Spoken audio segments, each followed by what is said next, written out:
Good evening, Prashant sir. Good evening, sir. Good evening good evening sir आवाज आ रही मेरी? Good evening. हाँ हाँ, आवाज आ रही है। Thank you so much, sir, for being with us today. And I think we should start now because it's time. It's 7:02 right now. ये yes So yes yes shall we begin? Yes, yes, yes sure. proceed, Yes. proceed. Yeah. So hello everybody. Good evening. My name is Mohit Mishra, and I'm a student from Lucknow University. I've just completed my post graduation and currently preparing for higher academic examinations. And I welcome you all. Welcome everyone. Today, we are here to participate in the lecture on a very important topic, which is fundamental rights from a legal perspective. And fundamental rights in itself is a very comprehensive topic. It has many dimensions in it, and it's like the most important part of the Constitution, part third. And to deliver the lecture among us, we have Mr. Prashant Kumar, who is an esteemed scholar of law and has done his LLM from BBAU and presently working as manager law division Punjab National Bank. Sir also have experience as an advocate at Patna High Court. So it's established that to deliver such a lecture on such a comprehensive topic, and especially to explore the legal and juridical dimension of fundamental rights, we are lucky to have Mr. Prashant sir among us.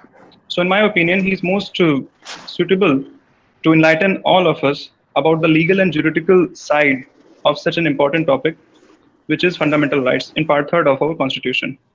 Today's topic is so comprehensive, so it has been decided that the lecture will be divided in two sessions. In today's session, we will cover from Article 14 to 19, sorry, 12 to 19, and then the platform will be open for the questions of today's session. And tomorrow, we will continue the topic. Tomorrow, we will continue the lecture upon the same topic, covering the rest of the articles of part third of the Constitution. Before we begin the lecture and before the floor is open for Mr. Prashant, sir, uh, I would like to welcome all the faculty members who are here with us to enlighten us. And I would humbly request them to intervene where and when they feel necessary. So the floor is open. The platform is all yours, sir. Welcome. Thank you Mohit. First of all, I would like to greet all the learned members of this group, including our faculty member from different faculty member who are expert of different subjects and different topics. And I would also like to welcome all the students from different parts of India who have joined this session today. Today, I am feeling fortunate enough myself. I am feeling fortunate enough to be a part of this virtual platform, the Circle, and the topic allotted to me, and the topic allotted to me is fundamental rights from legal perspective. Friends, as it is very well known to all of us that fundamental right, which is enumerated in Part 3 of Indian Constitution, is just Magna Carta of Indian Constitution. Now the question arises, or it may strike in one's mind, okay, what is Magna Carta? So Magna Carta is a first or oldest legal document which was in a written form. And Magna Carta, the term Magna Carta has been taken from the England. तो England में उस समय क्या हुआ करता था ना कि जो वहाँ के मजदूर थे या जो भी नौकर थे उनका just sorry for 1 minute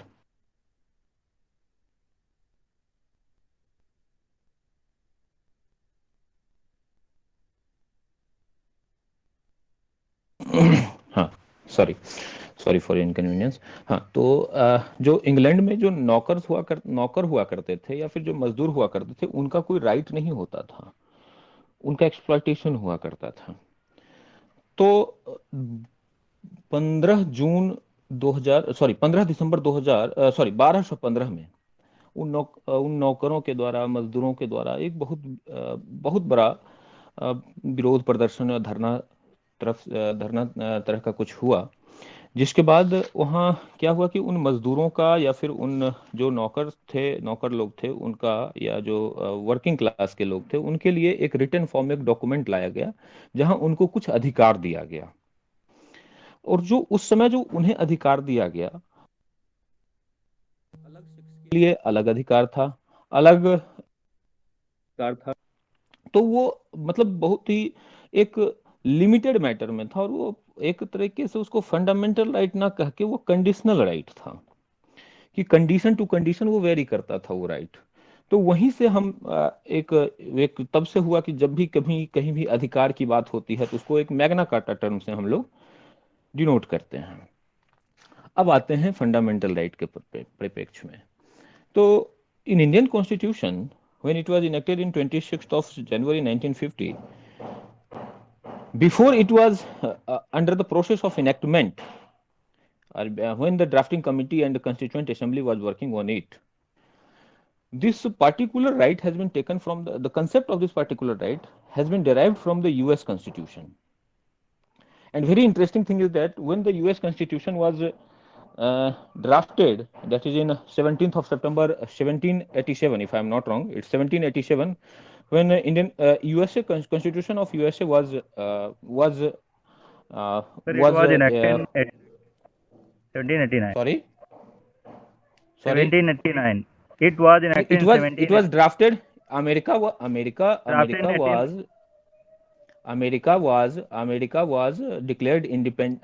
The date of American independence is 4th of July 1776, and the drafting procedure was, I think, it was in process in year 1787, and it was enacted in 1789. Yeah. 1789. And later on, at its earlier stage, even USA Constitution was not having fundamental right in its earlier phase. Later on, when it was criticized, and in 10th of amendment in year 1791, if I am not wrong, in its 10th amendment, a chapter Bill of Rights was introduced in USA Constitution. And fundamental right came into existence, and Bill of Rights came into existence in the form of the fundamental right in Constitution of USA. And the basic concept in Indian Constitution, basic concept of fundamental right in Indian Constitution has been taken from the Constitution of USA. Now, as it is very well known to all of us, although I am from legal background, so in spite of dealing more on the theoretical portion, I will be dealing with the development in the fundamental right from the case laws, and from we can say the constitutional and legal development in fundamental rights. As it is well known to all of us that in initial phase, our constitution was having 7 types of fundamental right, but later on, after 44th of amendment, right to property was expunged, or it was repealed, and it was termed as legal right, and it was enumerated in Article 300A. Sir, if I may, sir, I'm sorry to intervene here. अगर थोड़ा सा bilingual रखिए, because Hindi में ज़्यादा लोग हैं sir, students में, like English रखिए, but थोड़ा सा हिंदी भी रखिए. Okay sir, I'm sorry sir, thank you. Please continue. Okay. तो जो हमारा फंडामेंटल राइट है, हम लोग तो सब जान रहे हैं कि ये 7 प्रकार का फंडामेंटल राइट हमारे इंडियन कॉन्स्टिट्यूशन में मिला। 44वां अमेंडमेंट जब 1978 में 1978 में जब 44वां अमेंडमेंट हुआ, तो उसमें right to property fundamental right से हटाकर उसे लीगल राइट बना दिया गया, और उसे डाल दिया गया आर्टिकल 300A में। उसके बाद से केवल 6 प्रकार का फंडामेंटल राइट हमारे पास रहा, जिसमें पहला फंडामेंटल राइट है राइट टू इक्वलिटी, जिसे आप कहते हैं समानता का अधिकार, जो आर्टिकल 14 से 18 तक चलता है। फिर आता है राइट टू फ्रीडम, स्वतंत्रता का अधिकार, जो 19 से 22 चलता है। फिर राइट अगेंस्ट एक्सप्लॉयटेशन, शोषण के विरुद्ध अधिकार, जो कि आर्टिकल 23 और 24 है। फिर आपका right to freedom of religion, जो कि आपका 25 से 28 चलता है। फिर कल्चरल एंड एजुकेशनल राइट, सांस्कृतिक और इसको क्या कह सकते हैं आप, शिक्षा संबंधी शैक्षिक अधिकार। शैक्षिक शिक्षा संबंधी अधिकार, ये आपका 29 और 30 है। फिर राइट टू कॉन्स्टिट्यूशनल रेमेडी, संवैधानिक उपचारों का अधिकार, ये है आपका आर्टिकल 32। तो सबसे पहले अब देखिए, ये जो फंडामेंटल राइट्स है इसका तो मैं क्लासिफिकेशन बता दिया, जो कि 14 से लेकर 32 तक चलता है। लेकिन जब हम पार्ट 3 देखते हैं इंडियन कॉन्स्टिट्यूशन का, तो ये तो आर्टिकल 12 से स्टार्ट होता है। तो फिर 12 और 13 क्या है? तो 12 और 13 जो है यही बताता है कि 14 से 32 को हम कैसे यूज करेंगे, कहाँ यूज करेंगे, किसके अगेंस्ट यूज करेंगे, और किसकी लीगलिटी कैसी होगी। ये एक प्रकार से एक आप कह सकते हैं कि इंट्रोडक्शन टाइप या इन्फोर्समेंट का सब कुछ हमें 12 और 13 ही बताता है। तो आर्टिकल 12 जब आप देखिएगा तो 12 का हेड नोट, आई थिंक जितने भी लोग अभी तक इसमें जुड़ चुके हैं अपार्ट फ्रॉम फैकल्टी मेंबर्स, सारे स्टूडेंट के पास कॉन्स्टिट्यूशन का बेयर एक्ट होगा। तो अगर जिनके पास कॉन्स्टिट्यूशन का बेयर एक्ट है, अभी जो स्टूडेंट इसमें जुड़ चुके हैं अभी तक, वो कॉन्स्टिट्यूशन का बेयर एक्ट सामने रख लें तो स्थिति ज्यादा क्लियर होगी। ठीक है। तो आर्टिकल 12 में जब आप देखिएगा पार्ट 3 में, तो एक स्टार्टिंग हेड नोट उसका होता है डिफिनीशन। तो डिफिनीशन किसका डिफिनीशन? तो स्टेट का डिफिनीशन। तो हम स्टेट का डिफिनीशन क्यों पढ़े? हम तो फंडामेंटल राइट पढ़ने चले हैं, स्टेट को हम क्यों पढ़े? तो फंडामेंटल राइट हम क्लेम किसके अगेंस्ट करेंगे? तो स्टेट के अगेंस्ट ही करेंगे। स्टेट क्या होता है? तो उसी का डिफिनीशन आर्टिकल 12 में दिया। आर्टिकल 12 में कहा कि उसको 12 में केवल 4 चीजें हैं, मैं पूरे उसके बॉडी को नहीं पढ़ रहा हूं बेयर एक्ट से, मैं 4 चीजें उससे निकाल के लाया हूं जो कि आप सब लोग जानते होंगे। एक पार्ट है government and parliament of India, फिर दूसरा आता है government and parliament of state, तीसरा आता है लोकल अथॉरिटी, एंड चौथा आता है अदर अथॉरिटी।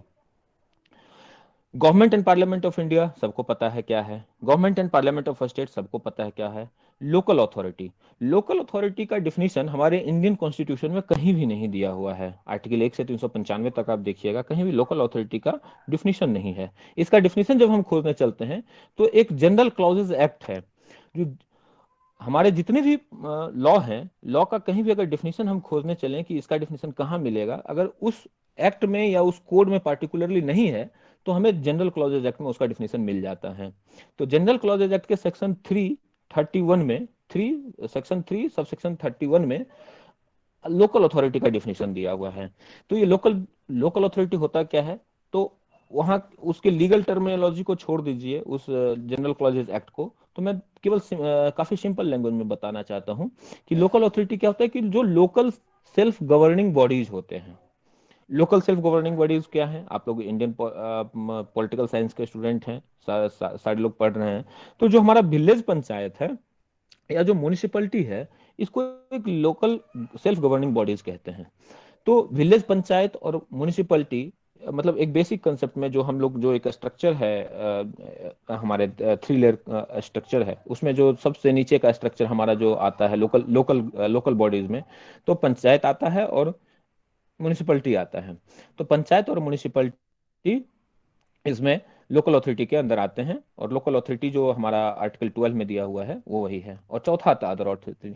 अदर अथॉरिटी का डिफिनेशन कहीं भी नहीं दिया हुआ है हमारे, ना तो इंडियन कॉन्स्टिट्यूशन में है, ना जनरल क्लॉजेज एक्ट में है, ना ही किसी भी एक्ट में है।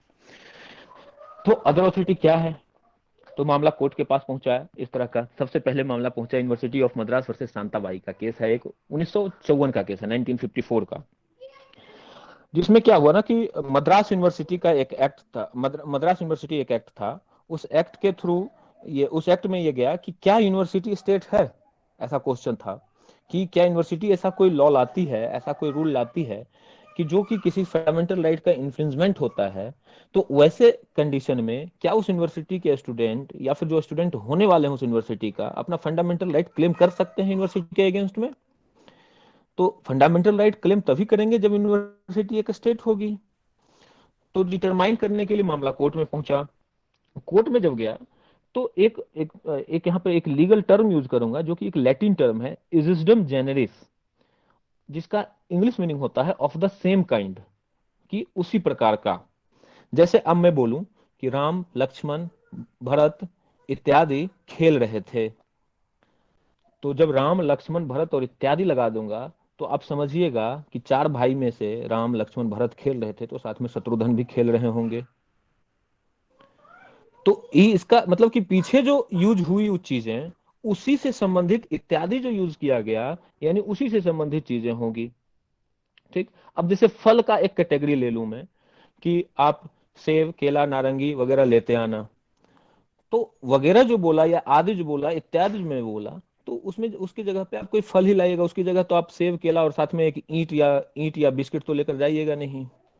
तो यानी जो ऑफ द यहाँ पर वर्ड यूज किया गया एक जो लैटिन टर्म इजिस्डम जेनरिस कि जो ऑफ द सेम काइंड, पीछे जो चीजें यूज हो गई है उसी की चीजें उसी तरह की चीजें यूज होगी। तो कोर्ट ने भी यही टर्मिनोलॉजी लगाया, इजिस्डम जेनरिस लगाया, वहां पर कहा कि इधर पीछे आर्टिकल 12 में यूज हुई government parliament of India, government and parliament of state, local authority and other authority लगाया। तो कोर्ट ने बोला कि यहाँ इजिस्डम जेनरिस अप्लाई होगा, पीछे जो जिस तरह की चीजें यूज हो गई है ये अदर अथॉरिटी में भी केवल वैसे ही बॉडीज आएंगे जो जिनका फंक्शन उसी तरह का फंक्शन है जो पीछे 3 डिस्क्राइब चीजें थी उन्हीं की तरह फंक्शन हो उनका भी। तो कोर्ट यहाँ पे लगा दिया। तो पीछे 3 तरह की चीजें क्या थी, तो government and parliament of India, government and parliament of state and local authority, इनका काम क्या था कि एक गवर्नमेंटल बॉडी हो और इसका एक अपना सॉवरेन स्ट्रक्चर हो, इनका नेचर सॉवरेन हो, इनका जो जो फंक्शन ये जो डिस्चार्ज करें वो गवर्नमेंटल नेचर का हो और सॉवरेन हो। तो यहाँ पर लगा दिया उस तरह का और देखा कि यूनिवर्सिटी सॉवरेन नहीं है, ये गवर्नमेंट नेचर का नहीं है, तो इसीलिए ये यूनिवर्सिटी स्टेट नहीं है। इस तरह का मामला हुआ, विजडम जनरल अप्लाई करके इसको कह दिया कि university is not A state. फिर दूसरा 1962 में एक मामला आया इसी तरीके से, Ujjam Bai versus State of UP का। इसमें भी इसी तरह का गया मामला, ये भी यूनिवर्सिटी से ही संबंधित था। यहाँ पर कोर्ट ने कह दिया कि साहब विजडम जेनरिस यहाँ अप्लाई होगा ही नहीं, क्योंकि पीछे जो 3 चीजें यूज हुई, government and parliament of state, government and parliament of India, local authority, सबका ठीक है, सब गवर्नमेंटल बॉडी अलग अलग है, सबका सॉवरेन नेचर अलग अलग स्टेज पे अलग अलग हो जाता है। तो यहाँ अदर अथॉरिटी में आप विजडम जेनरिस को यूज नहीं कीजिएगा। फिर मामला आया 1967 में राजस्थान इलेक्ट्रिसिटी बोर्ड का, वहां भी इस तरह की चीजें हुई। तो तो वहां कोर्ट ने साफ कहा कि वैसा बॉडी अदर अथॉरिटी में सिर्फ वैसा ही बॉडी आएगा कि जो कि किसी लॉ से, स्टैट्यूट से या इनेक्ट हुए हैं, उनके द्वारा क्रिएटेड हो, उनके द्वारा एस्टेब्लिश्ड हो, या उनका कोई अपना एक कॉन्स्टिट्यूशन हो। और गवर्नमेंट नेचर का होना और सॉवरेन नेचर का होना is not an essential condition. Nature उसका कुछ भी हो सकता है, फंक्शन किसी भी तरह का डिस्चार्ज करे, अगर उसका इनेक्टमेंट किसी लॉ या स्टैट्यूट के थ्रू हुआ है तो वह स्टेट होगा। तो जब ऐसा कंसेप्ट आया तो फिर यहाँ पे आ गया कि भाई तब तो जो 1954 में जो यूनिवर्सिटी ऑफ मद्रास और संताबाई का केस था वो क्या होगा। कहा वहां कोर्ट ने वैसे अप्लाई कर दिया था और उसके अप्लाई करने से यूनिवर्सिटी को स्टेट नहीं कहा गया, लेकिन अब कोर्ट यह कह रही है, सुप्रीम कोर्ट 1967 में, कि यूनिवर्सिटी भी स्टेट होगा इसके अकॉर्डिंग, क्योंकि यूनिवर्सिटी भी किसी स्टेट्यूट के थ्रू, एक्ट के थ्रू रिकॉग्नाइज किया जाता है, एक्ट के थ्रू स्टैब्लिश किया जाता है, उसके थ्रू क्रिएट होता है, उसके इस वजह से स्टेट हो गया, यूनिवर्सिटी स्टेट हो गया। फिर आया 1975 में केस सुखदेव वर्सेस भगत राम का। यहाँ इसमें आया तो फिर कोर्ट ने अपना सारा जुरिडिकल माइंड लगाया और कहा कि LIC, ONGC, NTPC ये सब लॉ के थ्रू इनेक्टमेंट हुआ है, ये सब स्टेट है। ये अगर कोई इस तरह का लॉ बनाता है जो फंडामेंटल राइट का इन्फ्रिंजमेंट होता है तो इसके अगेंस्ट फंडामेंटल राइट इन्फ्रिंजमेंट का केस लाया जा सकता है। ठीक, अब बहुत ही इंपॉर्टेंट केस आया 1979 में, क्योंकि अभी तक कोर्ट डिफरेंट ओपिनियन की रह रही थी। 1979 में एक पॉपुलरली नोन एज एक केस आया जो कि पॉपुलरली जाना जाता है एयरपोर्ट अथॉरिटी केस का, जिस केस का फुल साइटेशन है RD Shetty versus international airport authority case. 1979 का केस है। इसमें क्या हुआ था ना कि एयरपोर्ट एक टेंडर इनवाइट किया और RD शेट्टी साहब जो इसमें पेटिशनर थे उन्होंने भी एक टेंडर डाला था और उनका टेंडर रिजेक्ट कर दिया गया। तो टेंडर रिजेक्ट किया गया तो इन्होंने कहा कि भाई हमारा फंडामेंटल राइट का वो वायलेशन हुआ है, हमारा टेंडर इसमें रिजेक्ट कर दिया गया।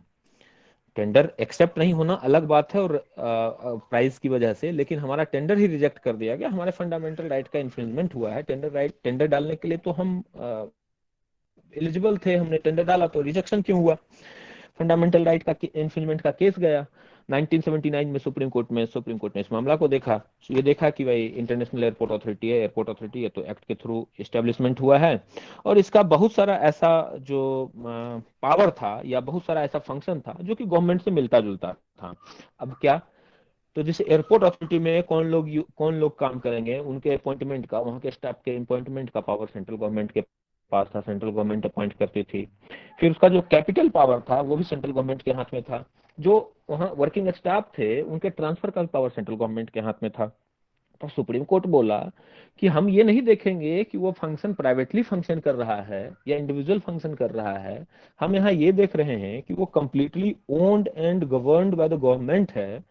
वो उसका जितना भी अपॉइंटमेंट पावर है, ट्रांसफर पावर है, कैपिटल पावर है, सारा वेस्टेड है सेंट्रल गवर्नमेंट में। तो ये तो गवर्नमेंटल नेचर का ऑलरेडी है, तो ये तो स्टेट है।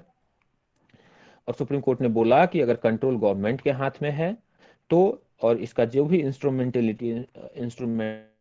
है, यहीं से एक टेस्ट का नाम आया, test of agency and instrumentality. Test of agency and instrumentality का एक यहाँ से झलक दिखा, यहाँ से जन्म हुआ, और कि यहाँ से टेस्ट अप्लाई किया जाना है कि क्या टेस्ट, कैसे कैसे टेस्ट काम करेगा, जिसको फिर एक ब्रॉडर एक्सपेक्ट दिया गया। अजय हाशिया वर्सेस खालिद मुजी में 1981 में 2 ही साल बाद फिर मामला आया, तो वहां एक ब्रॉडर एस्पेक्ट दिया गया। क्या एस्पेक्ट दिया गया? तो यहाँ 6 टेस्ट लाया गया कि test of agency and instrumentality, एक कंप्रिहेंसिव टेस्ट दिया कि ये इस तरह का टेस्ट किया जाएगा, और इसमें जो भी चीजें आएंगी वो फंडामेंटल, वो स्टेट के डिफिनीशन में आएगा। ऐसा करते हुए फिर आप इसमें ला कर दिया कि जो कि इंटायर जो शेयर कैपिटल है, अगर गवर्नमेंट के हाथ में, पहला टेस्ट ये हुआ, अगर गवर्नमेंट के हाथ में है तो वो फंडामेंटल राइट का इन्फ्रिंजमेंट है।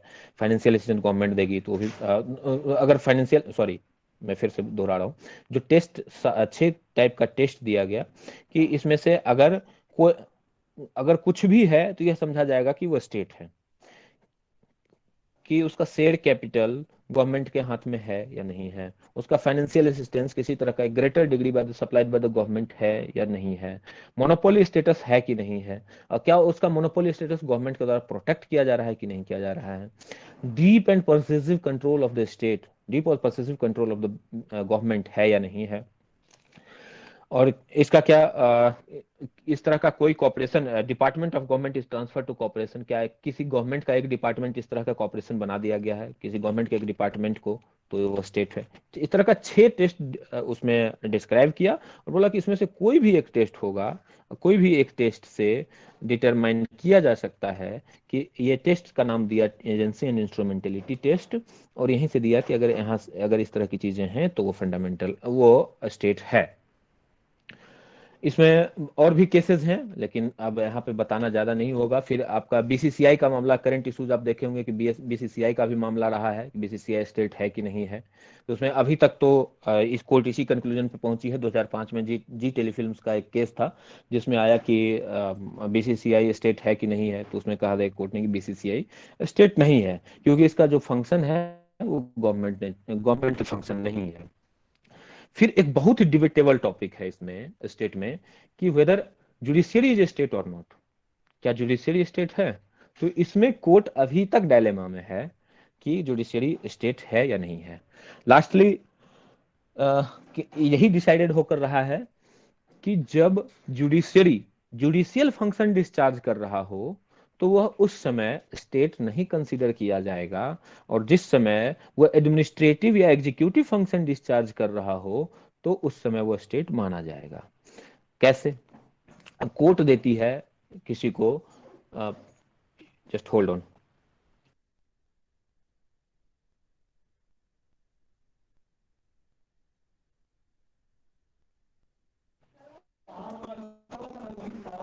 अच्छा ठीक है, लगा दो। ठीक है, ठीक। तो फिर आया इसमें कि तो कैसे जुडिशियल नेचर डिस्चार्ज करेगा तो उसको नहीं माना जाएगा स्टेट, क्यों? तो आप देखते हैं कि कोर्ट पनिशमेंट देती है राइट टू डेथ का, राइट टू डेथ, सॉरी मतलब डेथ पेनाल्टी इंपोज करती है। तो आप आर्टिकल 21 देखते हैं तो उसमें कहता है कि no one shall be deprived of his personal of his life and liberty. तो क्या किसी को लाइफ से डिप्राइव किया जा सकता है? तो किया जा सकता है। उसमें और भी आप जब आर्टिकल 21 पाएंगे तो उसको डिटेल में बताएंगे। तो उस जगह पे जुडिशरी को स्टेट मानकर उसके अगेंस्ट हम फंडामेंटल राइट इन्फ्रिंजमेंट का केस नहीं लाएंगे। हो गया,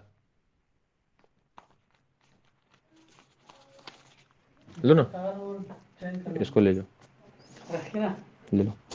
तो जुडिशियरी जब जुडिशियल फंक्शन डिस्चार्ज कर रहा है तो स्टेट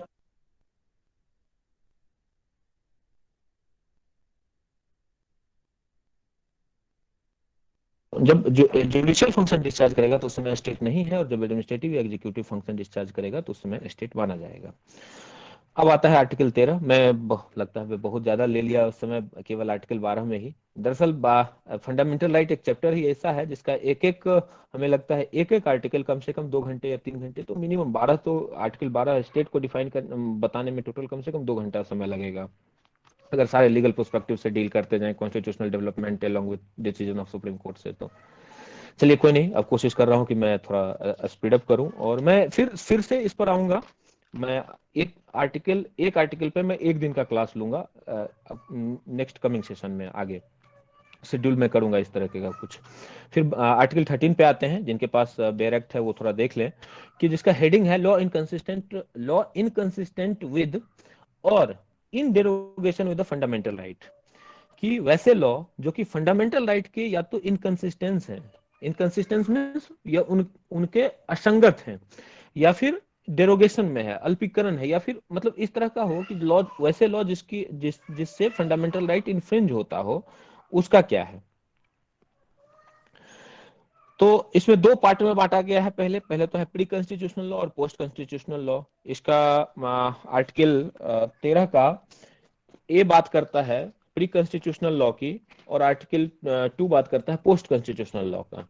प्री कॉन्स्टिट्यूशनल लॉ में कहा गया, प्री कॉन्स्टिट्यूशनल लॉ की बात जब हम करते हैं तो दो तरह की दो डॉक्ट्रिन आता है इसमें। पहला डॉक्ट्रिन है डॉक्ट्रिन ऑफ सेवरेबिलिटी, और दूसरा डॉक्ट्रिन है doctrine of Eclipse. Doctrine of severability, I think इसका हिंदी पृथक्करण का सिद्धांत कुछ ऐसा ही है, अगर रजनी सर और अभय जी इसमें क्लियर करें तो। यही है जी ना सर, सर? यही है सर। हाँ, और डॉक्ट्रिन ऑफ इक्लिप्स है उसको आच्छादन का सिद्धांत। तो पहले डॉक्ट्रिन ऑफ सेवरेबिलिटी को मैं बताता हूं कि प्री कॉन्स्टिट्यूशनल लॉ में कहा गया कि जब कोई ऐसा एक्ट जो कि संविधान के इनेक्टमेंट से पहले एग्जिस्टेंस में है, और उसका कोई एक पार्ट जो कि फंडामेंटल राइट को इन्फ्रिंज कर रहा हो, फंडामेंटल राइट को एब्रीज कर रहा हो, उसके डेरोगेशन में हो या उससे इनकंसिस्टेंस में हो या उससे असंगत हो, सुसंगत ना हो फंडामेंटल राइट से, तो वैसे पार्ट को वॉइड करार दिया जाए, यानी वो वैसा पार्ट शून्य है। रेस्ट ऑफ द पार्ट, उसके अलावे उस एक्ट का सारा पार्ट वैलिड माना जाएगा। और ये एक्ट कहता है कि उस एक्ट को आप एक्ट से उस पार्ट को हटाइए, उसके बाद देखिए कि एक्ट अगर फिर भी ठीक है, एक्ट का जो जो इंटेंशन ऑफ लेजिस्लेचर है वो फुलफिल हो जा रहा है उस पार्ट को रिमूव करने के बाद, तो हमारा एक्ट वो वैलिड माना जाएगा। यही डॉक्ट्रिन ऑफ सेवरेबिलिटी है। कि उसको यहाँ पे एक आपका एक बहुत लीडिंग केस है, ए के गोपालन का केस है 1950 का, ए के गोपालन वर्सेस स्टेट ऑफ मद्रास का, जिसमें आया था कि एक उनको डिटेन कर लिया गया था, और उस समय एक्ट था एक प्रिवेंटिव डिटेंशन एक्ट, जिसका आर्टिकल 14 है। वो कह रहा था कि इस एक्ट का कि आपको डिटेन कर लिया जाएगा, लेकिन डिटेंशन का ग्राउंड नहीं बताया जाएगा कि किस ग्राउंड पे आपको डिटेन किया गया। लेकिन जब आप इधर पढ़िएगा, आर्टिकल 20 पढ़िएगा, और फिर हमारा सीआरपीसी में जब राइट ऑफ अरेस्टेड पर्सन देखिएगा, तो ये अरेस्टेड पर्सन का ये राइट है कि जब भी उसको अरेस्ट किया जाए या डिटेन किया जाए, या राइट ऑफ डिटेन्यू और राइट ऑफ अरेस्टेड पर्सन दोनों अलग है। डिटेन्ड पर्सन अलग होते हैं, अरेस्टेड पर्सन अलग होते हैं। थोड़ा सा यहाँ बता क्लियर कर दूं, क्योंकि एक क्वेश्चन आ जाएगा लोगों के माइंड में कि डिटेन्ड क्या होता है और अरेस्टेड क्या होता है। डिटेंशन होता है किसी क्राइम को करने से पहले अगर ये एंटिसिपेशन हो कि ये आदमी एक क्राइम कर सकता है, तो उसको डिटेन कर, उसको पहले ही जो पुलिस पकड़ लेती है तो उसको डिटेंशन बोलते हैं, और क्राइम कमीशन के बाद जो पुलिस पकड़ती है उसको अरेस्ट बोलते हैं। तो राइट ऑफ डिटेन्यू का अलग है, डिटेन्यू यानी डिटेन्ड पर्सन, जो डिटेन्ड पर्सन है उनका राइट थोड़ा कुछ कंटेक्स्ट में अलग है, और राइट ऑफ अरेस्टेड पर्सन का भी राइट अलग है थोड़ा सा, दोनों में बहुत एक थीन लाइन डिफरेंस है। तो राइट ऑफ डिटेन्ड पर्सन का भी राइट हमारे कॉन्स्टिट्यूशन में है कि उन्हें भी ग्राउंड ऑफ डिटेंशन बताना पड़ेगा कि आपको किस वजह से डिटेन किया गया। लेकिन जो आर्टिकल 14 था उस समय प्रिवेंटिव डिटेंशन एक्ट का, वो कहता था कि ग्राउंड नहीं बताया जाएगा। 1950 हो चुका था, कॉन्स्टिट्यूशन इनेक्ट हो गया था, ए के गोपालन साहब को अरेस्ट कर लिया गया था प्रिवेंटिव डिटेंशन एक्ट के अंदर। तो उन्होंने आर्टिकल 14 को उसका सेक्शन 14 उसका प्रिवेंटिव डिटेंशन एक्ट का चैलेंज कर दिया गया, जो कहता था कि डिटेंशन का ग्राउंड नहीं बताया जाएगा। कोर्ट इसमें इंटरफेयर की, कोर्ट ने कहा कि यहाँ ये जो है ये पार्ट जो है ये फंडामेंटल राइट को इन्फ्रिंज कर रहा है, और तो फिर डॉक्ट्रिन ऑफ सेवरेबिलिटी लगाया गया कि इस एक्ट का ये पार्ट केवल वॉइड होगा कि पूरा एक्ट ही वॉइड होगा। तो देखा गया कि नहीं, इस एक्ट को इस एक्ट से केवल सेक्शन 14 निकाल लिया जाए तो ये एक्ट वैलिड रह रहा है। तो फिर उस एक्ट को वैलिड माना गया और केवल उस पार्ट को वॉइड माना गया। तो यही डॉक्ट्रिन ऑफ सेवरेबिलिटी है। फिर आता है doctrine of Eclipse. Doctrine of Eclipse, हालांकि डॉक्ट्रिन ऑफ सेवरेबिलिटी में और 2 केस है, लेकिन मैं अभी बताऊंगा नहीं। स्टेट ऑफ बॉम्बे और एफएम बलसारा का केस है, और आरएमडीसी वर्सेस यूनियन ऑफ इंडिया का भी केस है। 1951 का एक केस है, फिर एक 1957 का केस है। मैं अभी ज्यादा डिटेल में जाऊंगा तो फिर आज मैं 19 तक नहीं पहुंच पाऊंगा, इसलिए थोड़ा जल्दी निकल रहा हूँ यहाँ से। फिर मैं बताता हूँ डॉक्ट्रिन ऑफ इक्लिप्स पे आता हूँ। इक्लिप्स को नॉर्मल में एक लिटरल वे में देखिए तो है क्या कि इक्लिप्स है आच्छादन का सिद्धांत जैसे कहते हैं। इक्लिप्स, आप सोलर इक्लिप्स और लूनर इक्लिप्स देखे होंगे, चंद्र ग्रहण और सूर्य ग्रहण, कि जब चंद्रमा और पृथ्वी के बीच में सूर्य आ जाती है, और चंद्रमा और सूर्य और पृथ्वी के बीच में चंद्रमा आ जाती है, तो 2 तरह का ग्रहण लगता है हमारे यहाँ। तो इसी तरीके से डॉक्ट्रिन ऑफ इक्लिप्स था। तो हमारे यहाँ एक सबसे पहले केस आया इसके रिगार्डिंग 1955 का, Bikaji versus State of MP का। इसमें क्या था ना कि एक बेरार मोटर व्हीकल एक्ट था जो एक राइट देता था स्टेट को कि किसी भी बिजनेस को मतलब मोटर व्हीकल एक्ट से था, तो बिजनेस यानी जो मोटर व्हीकल से रिलेटेड जो बिजनेस था उसको कभी भी स्टेट अपने अंदर में ले सकती है, टेक ओवर कर सकती है, उसका मैनेजमेंट अपने अंदर अपने हाथ में ले सकती है, और उस पर स्टेट का ही मोनोपोली होगा। तो 1950 का आया, 1950 हो चुका था, कॉन्स्टिट्यूशन इनेक्टमेंट हो गया था। 1955 का ये मामला था। स्टेट क्या किया, स्टेट ऑफ एमपी उस समय सारे जो मोटर व्हीकल का जो भी बिजनेस था स्टेट में, उसको ऑक्युपाई कर लिया अपने, और अपना मोनोपोली चल गया उस पे उसका। फिर आया कि इसमें मामला कोर्ट में गया कि भाई ये तो हमारे आर्टिकल 19 का right to trade and profession and occupation का ये तो हमारा वायलेशन है आर्टिकल 19 का। तो फिर ये देखा गया कि वैसा क्या ये, हाँ, कुछ बोल रहे हैं कोई क्या नहीं। तो इसमें क्या हो कि क्या सच में Berar motor vehicle act article 19 का इन्फ्रिंजमेंट कर रहा है? क्या किसी तरह का फंडामेंटल राइट का जो भी है, माइक म्यूट कर ले, अपने साइड का माइक म्यूट कर ले, कुछ आवाज आ रहा है उधर से। अमित जी, आपने अपना माइक म्यूट कर लीजिए प्लीज।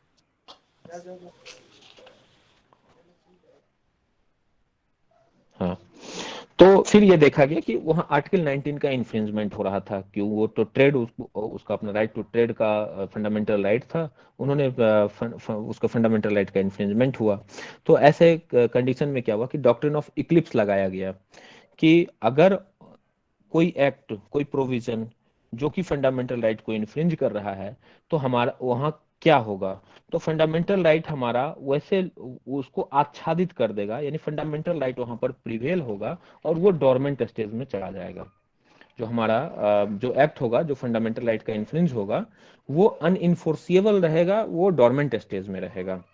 इसमें और भी केस है, केशव माधव मेनन का भी केस है, लेकिन उस पर अभी नहीं जा रहा हूँ। फिर इसी में आता है, जब आप 13 देखिएगा ना, 13 में 1 2 3 4 उसमें 4 क्लॉज है।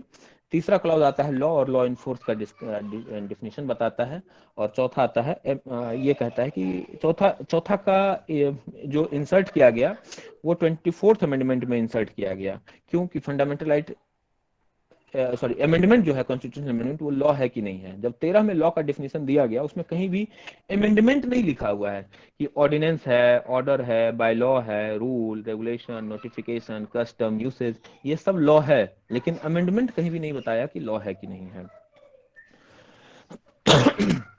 तो इसके रिगार्डिंग क्या हुआ ना कि जब आप इसका केस देखिएगा कि शंकरी प्रसाद में कहा गया, कोर्ट ने बोला कि अमेंडमेंट लॉ नहीं है।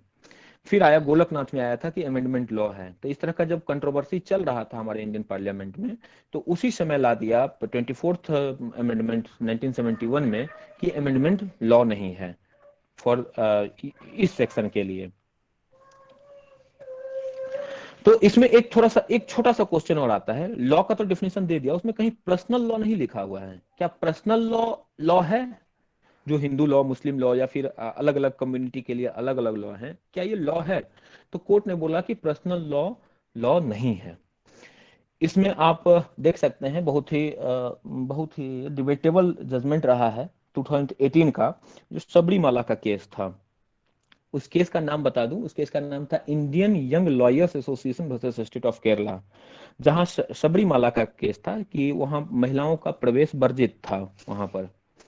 तो वैसे केस में इसको मैं ये एक ऐसा केस है जिसको हम आर्टिकल 15 में भी देखेंगे, इसको इसमें भी देखेंगे, और फिर राइट टू रिलीजन में भी देखेंगे।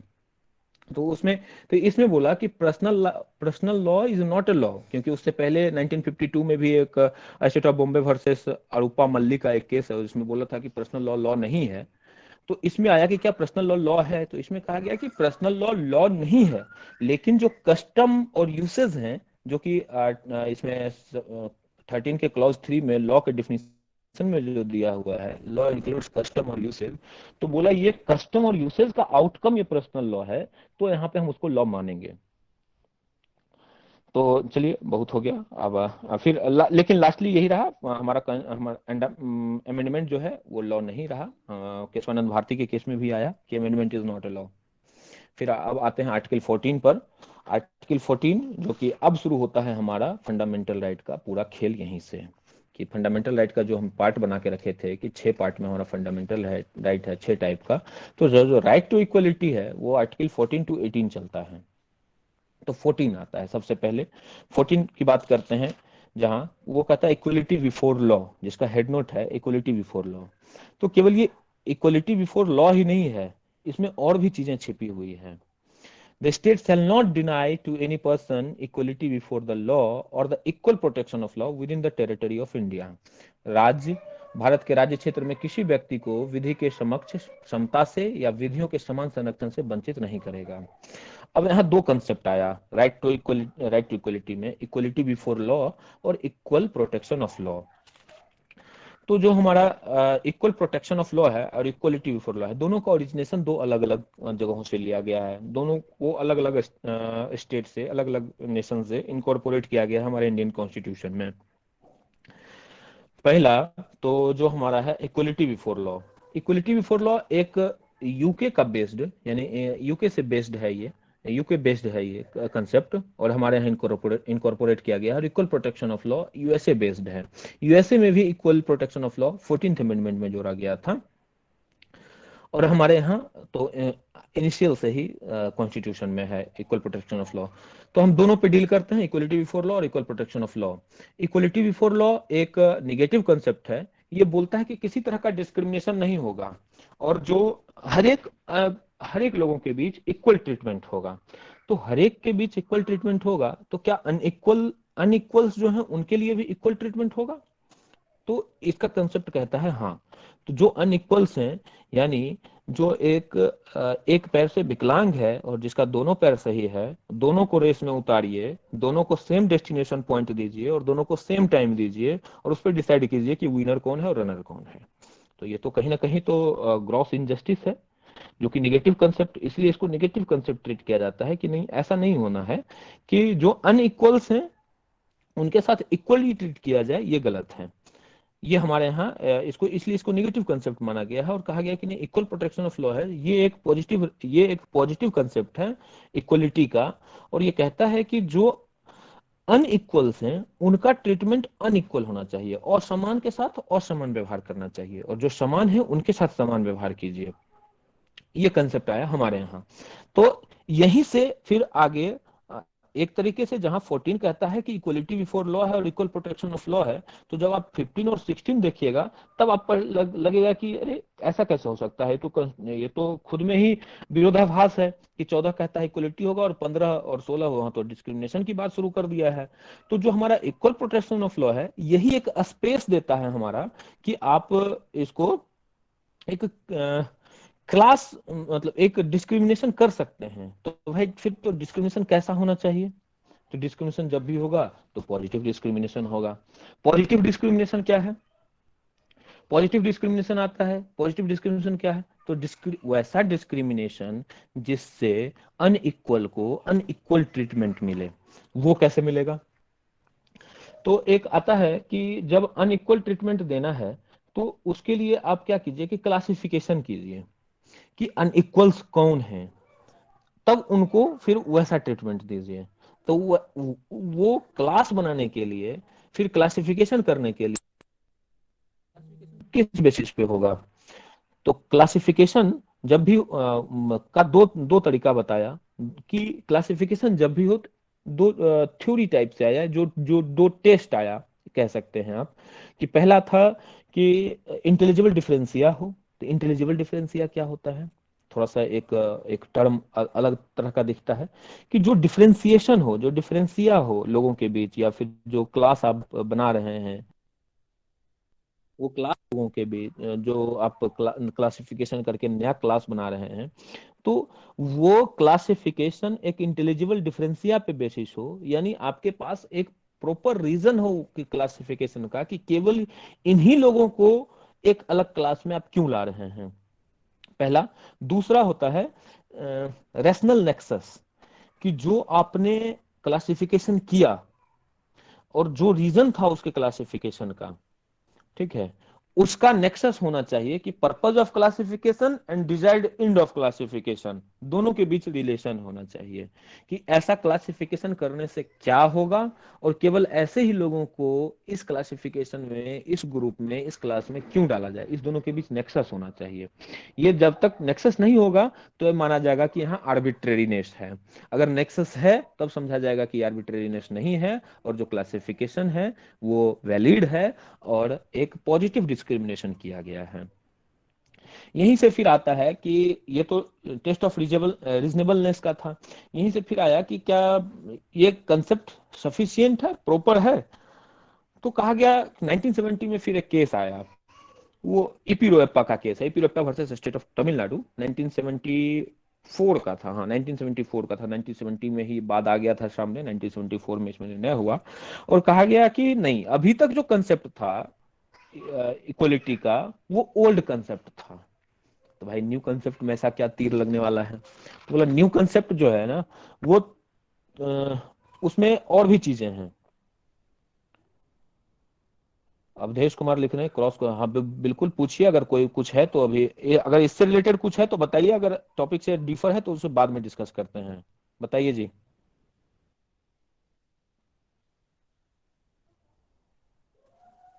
बोलिए अवधेश कुमार। अभी मत लीजिए, क्वेश्चन अभी पूछिए अपना प्रशांत मत लीजिए। मुझे लगता है कि आप जब ऑफ चलिए हो ठीक है क्योंकि फिर। कल भी लेक्चर होना है, हाँ हाँ बट वो अपना क्वेश्चन जरूर डाल दे ताकि मॉडरेटर उसको नोट कर ले। हाँ ठीक है, चलिए मैं कंटिन्यू कर रहा हूँ आगे। हाँ तो ईपी रोएप्पा में आया कि कहा कि ये न्यू कंसेप्ट है, तो न्यू कंसेप्ट है तो क्या है, बोला ये जो इक्वलिटी का न्यू कंसेप्ट है ये तो ओल्ड स्ट्रक्चर हो गया कि इंटेलिजिबल डिफरेंशिया हो, रीजनेबल नेक्सस हो, इसके पीछे तो इसके आड़े में बहुत सारी चीजें की जाती है। तो फिर आया कि न्यू कंसेप्ट क्या है, तो बोला ये जो है ना न्यू कंसेप्ट वो डायनामिक है और एक्टिव कंसेप्ट है। तो क्या है, तो बोला कि यहाँ पहले फर्स्ट ऑफ ऑल तो रूल ऑफ लॉ होना चाहिए। वैसे आर्टिकल 14 में मैं स्टार्टिंग में रूल ऑफ लॉ भी बताने वाला था लेकिन फिर वो लंबा खिंच जाता। रूल ऑफ लॉ जो कि डायसी साहब का कंसेप्ट है, एवी डायसी का, डायसी से पहले ही उसमें कंसेप्ट आ चुका था इनका एडवर्ड कोक का जो कंसेप्ट था रूल ऑफ लॉ का, लेकिन फिर डायसी ने इसे बहुत ही मॉडिफाइड फॉर्म में और बहुत ही एक्सटेंसिव फॉर्म में दिया था, जो कि तीन चीजें बताई थी, supremacy of law, equality before law and predominance of the legal spirit. ये चीजें थी रूल ऑफ लॉ। तो रूल ऑफ लॉ पे फिर कभी जब 14 को सेपरेट डिस्कस करूंगा तो मैं उसमें बताऊंगा। तो इपिलो में आया कि रूल ऑफ लॉ और natural justice, fairness, equality, reasonableness, new concept जो इक्वलिटी का है उसमें ये सारी चीजें होनी चाहिए। रूल ऑफ लॉ होना चाहिए, नेचुरल जस्टिस होना चाहिए, फेयरनेस होना चाहिए, इक्वलिटी होनी चाहिए, रीजनेबलनेस होना चाहिए। अगर ये सारी चीजें रहेगी then only there will be no place of arbitrariness। और जब तक आर्बिट्रेरीनेस रहेगा ये यहाँ पे डिस्क्रिमिनेशन जो है पॉजिटिव नहीं हो सकता है। तो न्यू कंसेप्ट में यही कहा। और यहीं से फिर एक छोटा सा और आता है कि जो हमारा 14, 90 और 20 तीनों को एक गोल्डन ट्रेंगल का रूप दिया गया कि अगर 19 इन्फ्रिंज हो रहा है तो 14 भी इन्फ्रिंज हो रहा है, 20 इन्फ्रिंज हो रहा है। एक स्ट्रक्चर बनाइए ट्रेंगुलर शेप, यहाँ 14 को रखा, इधर 19 रखा और इधर 20 रखा कि 19 और 20 दोनों में से किसी एक का इन्फ्रिंजमेंट होगा तो ऑटोमेटिकली 14 को वो स्ट्राइक करेगा और 14 भी इन्फ्रिंज होगा। तो आर्टिकल 14 में बस इतना ही आज के लिए। अब आर्टिकल 15 पर आता हूं। आर्टिकल 15 जब आप कॉन्स्टिट्यूशन का बैरक देखिएगा तो वहां 5 ग्राउंड पर डिस्क्रिमिनेशन के लिए रोका है। पहला रिलीजन, रेस, कास्ट, सेक्स और प्लेस ऑफ बर्थ। बोला इस बेसिस पर कोई डिस्क्रिमिनेशन नहीं होगा। तो आर्टिकल 15(1) में कहिएगा तो वो कहता है कि स्टेट डिस्क्रिमिनेशन नहीं करेगा। आर्टिकल 15(2) में जाइएगा तो वो कहता है कि कि कोई भी इवन आर्टिकल 15 का 15(2) स्टेट प्लस सिटीजन, यहाँ सिटीजन के अगेंस्ट भी ये राइट मिली हुई है 15(2) में कि स्टेट और सिटीजन कोई भी डिस्क्रिमिनेट नहीं करेगा इन 5 बेसिस पे। और तीसरा फिर आर्टिकल 15(3) में आता है special provision for women and children. फिर 14 में आता है उसके लिए एससी और एसटी के लिए। और आगे 15(5) भी है। तो उससे पहले मैं डिस्कस करूं तो सब तो देखिए 15(1), 2 तो क्लियर है। 3 पे आता हूं। 3 में है कि special provision for women and children. आप देखते हैं कि वुमेन और चिल्ड्रन के लिए स्पेशल लॉ बनाया जाता है। बिहार में ही देखिए कि वुमेन पे 35% अलग रिजर्वेशन है। वो एकदम बिल्कुल हॉरिजॉन्टल वो है रिजर्वेशन है फीमेल के अपलिफ्टमेंट के लिए। या फीमेल के लिए बहुत सारे लॉ है। Domestic violence of women at work places हैं। डॉरी है, डॉरी भी वुमेन के वेलफेयर के लिए ही लाया गया है। और फिर चिल्ड्रन के लिए भी, चिल्ड्रन के लिए देखिए जैसे चाइल्ड लेबर प्रोहिबिशन एक्ट है। फिर वो जब आप ह्यूमन ट्रैफिकिंग एक्ट देखिएगा तो उसमें भी चिल्ड्रन के लिए अलग प्रोविजन है, वुमेन के लिए अलग प्रोविजन है। तो स्पेशल लॉ के लिए अलाउ करता है कि आप उसके अपलिफ्टमेंट के लिए, उसके बेटरमेंट के लिए, उसके वेलफेयर के लिए, चिल्ड्रन और वुमेन के लिए आप स्पेशल लॉ ला सकते हैं। उसके बाद आते हैं 15(4) में। 15(4) में जहां बोला है कि जो socially and economic educationally backward class हैं उनके लिए स्टेट लॉ बना सकती है। जो socially weaker section, socially and educationally weaker backward classes हैं और एससी एसटी के लिए स्पेशल लॉ बना सकती हैं।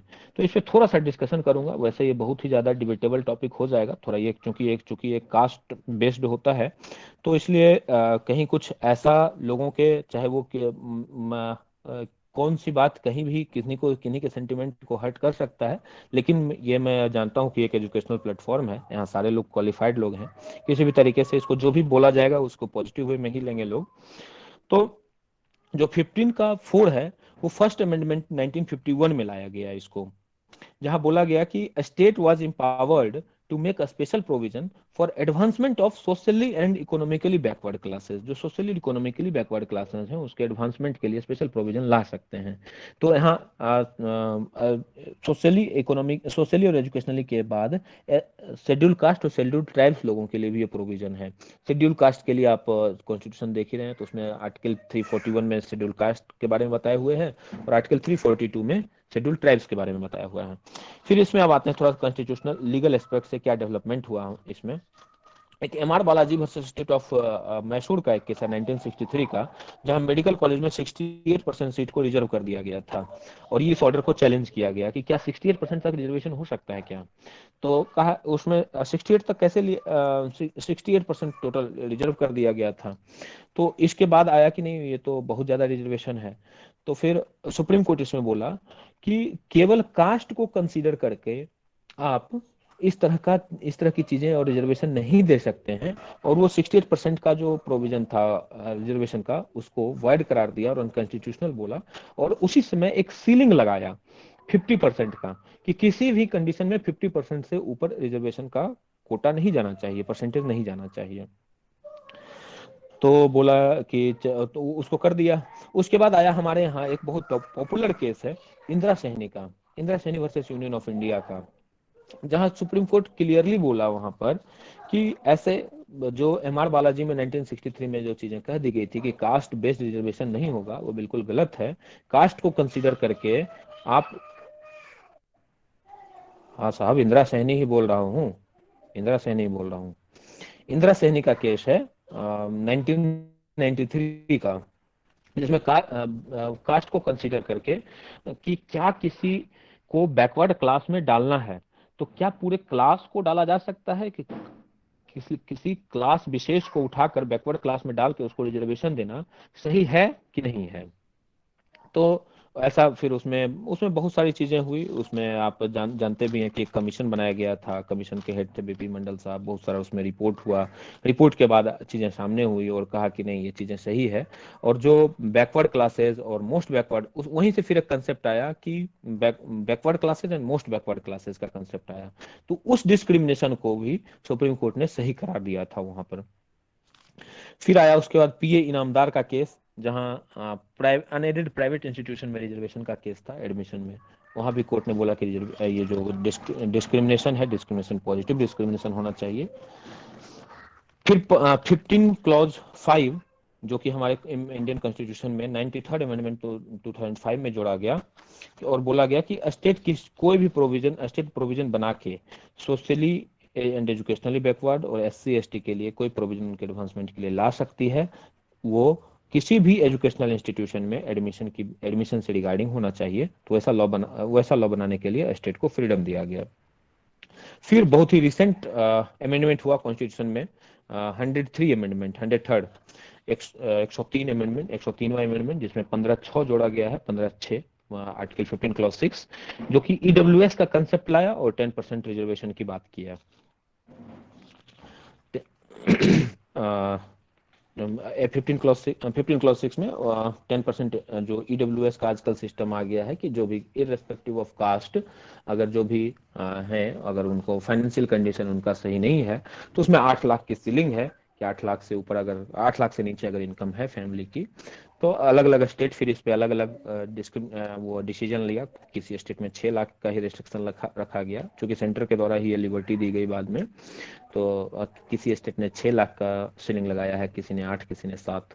तो उससे कम का जिनका इनकम है उन्हें ये EWS कोटा मिलता है, इकोनॉमिकली वीकर सेक्शन, उनको ट्रीट किया जाता है और उनके लिए 10% की रिजर्वेशन फैसिलिटी अवेलेबल है। अब आते हैं आर्टिकल 16 पर। आर्टिकल 16 जो कि है ये भी एक इक्वलिटी का कंसेप्ट है, 16 भी। और 16 में कहता है कि equality of opportunity in matter of the public employment की बात करता है। तो इसका स्कोप क्या है? दो, एम्प्लॉयमेंट और अपॉइंटमेंट का स्कोप है 16 का। और जो अंबेडकर, बाबा साहब भीमराव अंबेडकर थे, उन्होंने आर्टिकल 16 से जो बेनिफिट दिया जा रहा है, इसको बताया उन्होंने कि ये कंपनसेटरी बेनिफिट हैं। तो किनके लिए? For upliftment of the weaker section. इस टर्म को, आर्टिकल 16 को उन्होंने, बाबा साहब ने कंपनसेटरी बेनिफिट के रूप में इसको ट्रीट किया गया था। मैं बता दूं कि आर्टिकल 15 और 16 पे जब हमारा कॉन्स्टिट्यूएंट असेंबली चल रहा था, तो कॉन्स्टिट्यूशनल डिबेट जब आप पढ़िएगा तो 15 और 16 काफी डिबेटेबल इशू रहा था हमारे इंडियन कॉन्स्टिट्यूशन के ड्राफ्टिंग के समय। और टोटल फंडामेंटल राइट को डिस्कस करने में हमारा कॉन्स्टिट्यूएंट असेंबली 38 डेज लिया था, टोटल फंडामेंटल राइट डिस्कस होने में, डिसीजन होने में कि कौन सा फंडामेंटल राइट को किस तरह से दिया जाए इंडियन कॉन्स्टिट्यूशन में। 16 को बाबा साहब कंपलसरी बेनिफिट बताते हैं, और इन्होंने कहा कि 16(1) में कहा कि इक्वलिटी ऑफ अपॉर्चुनिटी होना चाहिए, कहाँ? तो एम्प्लॉयमेंट और अपॉइंटमेंट के लिए। 16(2) 15 से दो चीजें और बढ़ जाती है। 15 में 5 ग्राउंड दिया हुआ था डिस्क्रिमिनेशन का, कि इन चीजों पे डिस्क्रिमिनेशन नहीं होगा। 16 क्लॉज 2 में 7 ग्राउंड हो जाता है। 15 के अलावे इसमें 2 ग्राउंड और जुड़ता है, डिसेंट और रेसिडेंस। इसलिए आप देखते होंगे कि कहीं कहीं जो डोमिसाइल स्टेट अपना कोटा रखता है रिजर्व, तो वो रेसिडेंस पर रखता है, रेसिडेंस के ग्राउंड पे। ये आर्टिकल 16 में जो रेसिडेंस का दिया हुआ है। तो इसमें टोटल आ गया 7 आपका, रिलीजन हो गया, रेस हो गया, कास्ट हो गया, सेक्स हो गया, प्लेस ऑफ बर्थ हो गया, डिसेंट और रेसिडेंस हो गया। रेजिडेंस के बेसिस पर रिजर्वेशन देने के लिए लॉ बना सकता है। और तो अब आता है कि 16(2) बोला कि रेजिडेंस के ग्राउंड पे डिस्क्रिमिनेशन नहीं होगा, लेकिन वही 16(3) फिर रेजिडेंस के ग्राउंड पे डिस्क्रिमिनेशन दे देता है। यानी रेजिडेंस के ग्राउंड पे अगर कोई आप स्टेट लॉ बना रही है तो उसको स्टेट को लॉ बनाने की लिबर्टी दी गई है। तो यहां से एक कंक्लूजन हम निकाल सकते हैं कि 16 क्लॉज 3 16(2) का एक्सेप्शन है यहाँ। फिर आते हैं 16(4) पर। 16(4) को हम केवल 16(4) के ही साथ नहीं पढ़ेंगे, इसको आर्टिकल 46 और आर्टिकल 335 के साथ पढ़ेंगे, क्योंकि जब भी कॉन्स्टिट्यूशन पढ़ते हैं तो किसी एक आर्टिकल को सिंगल लेकर हम नहीं पढ़ते हैं, उसका नेक्सस पूरे कॉन्स्टिट्यूशन में कहाँ कहाँ है उसको जोड़कर पढ़िएगा। तो जब मैं आर्टिकल 16 को सेपरेटली डील करूंगा, उसमें मैं इसके सारे नेक्सस को बताऊंगा कि कॉन्स्टिट्यूशन में कौन कौन से प्रोविजन से इसका कैसे रिलेशन है, उस पर फिर मैं डील करूंगा। तो फिर आया यहाँ पर 16(4) में कि बैकवर्ड क्लासेस के लिए रिजर्वेशन बनाने का पावर। तो बैकवर्ड क्लासेस कौन है? तो वैसे लोग जिनका स्टेट एम्प्लॉयमेंट में एडिक्वेट रिप्रेजेंटेशन नहीं है, जिनका एडिक्वेट रिप्रेजेंटेशन नहीं है, उनके लिए स्टेट लॉ बना सकती है। इसमें बहुत इंटरेस्टिंग केस आया, Balaji versus State of Mysore 1963 का केस है, जहां बोला कि 2 कंडीशन जो है सो एसेंशियल कंडीशन है बैकवर्ड क्लास का होना, बैकवर्ड क्लास में सोशली और इकोनॉमिकली बैकवर्ड हो और एडिक्वेट रिप्रेजेंटेशन नहीं। अगर ऐसी चीजें हैं तो स्टेट लॉ बनाती है, तो वो वैलिड है। फिर देवदासन का आया, देवदासन केस आया 1964 में, Devadasan versus Union of India. इसमें क्या था कि जैसे 1 साल वैकेंसी आई और उस वैकेंसी में फॉर एग्जाम्पल ट्रीट कीजिए कि एससी के लिए 10 सीट रिजर्व था और यह वैकेंसी आई सन 2000 में।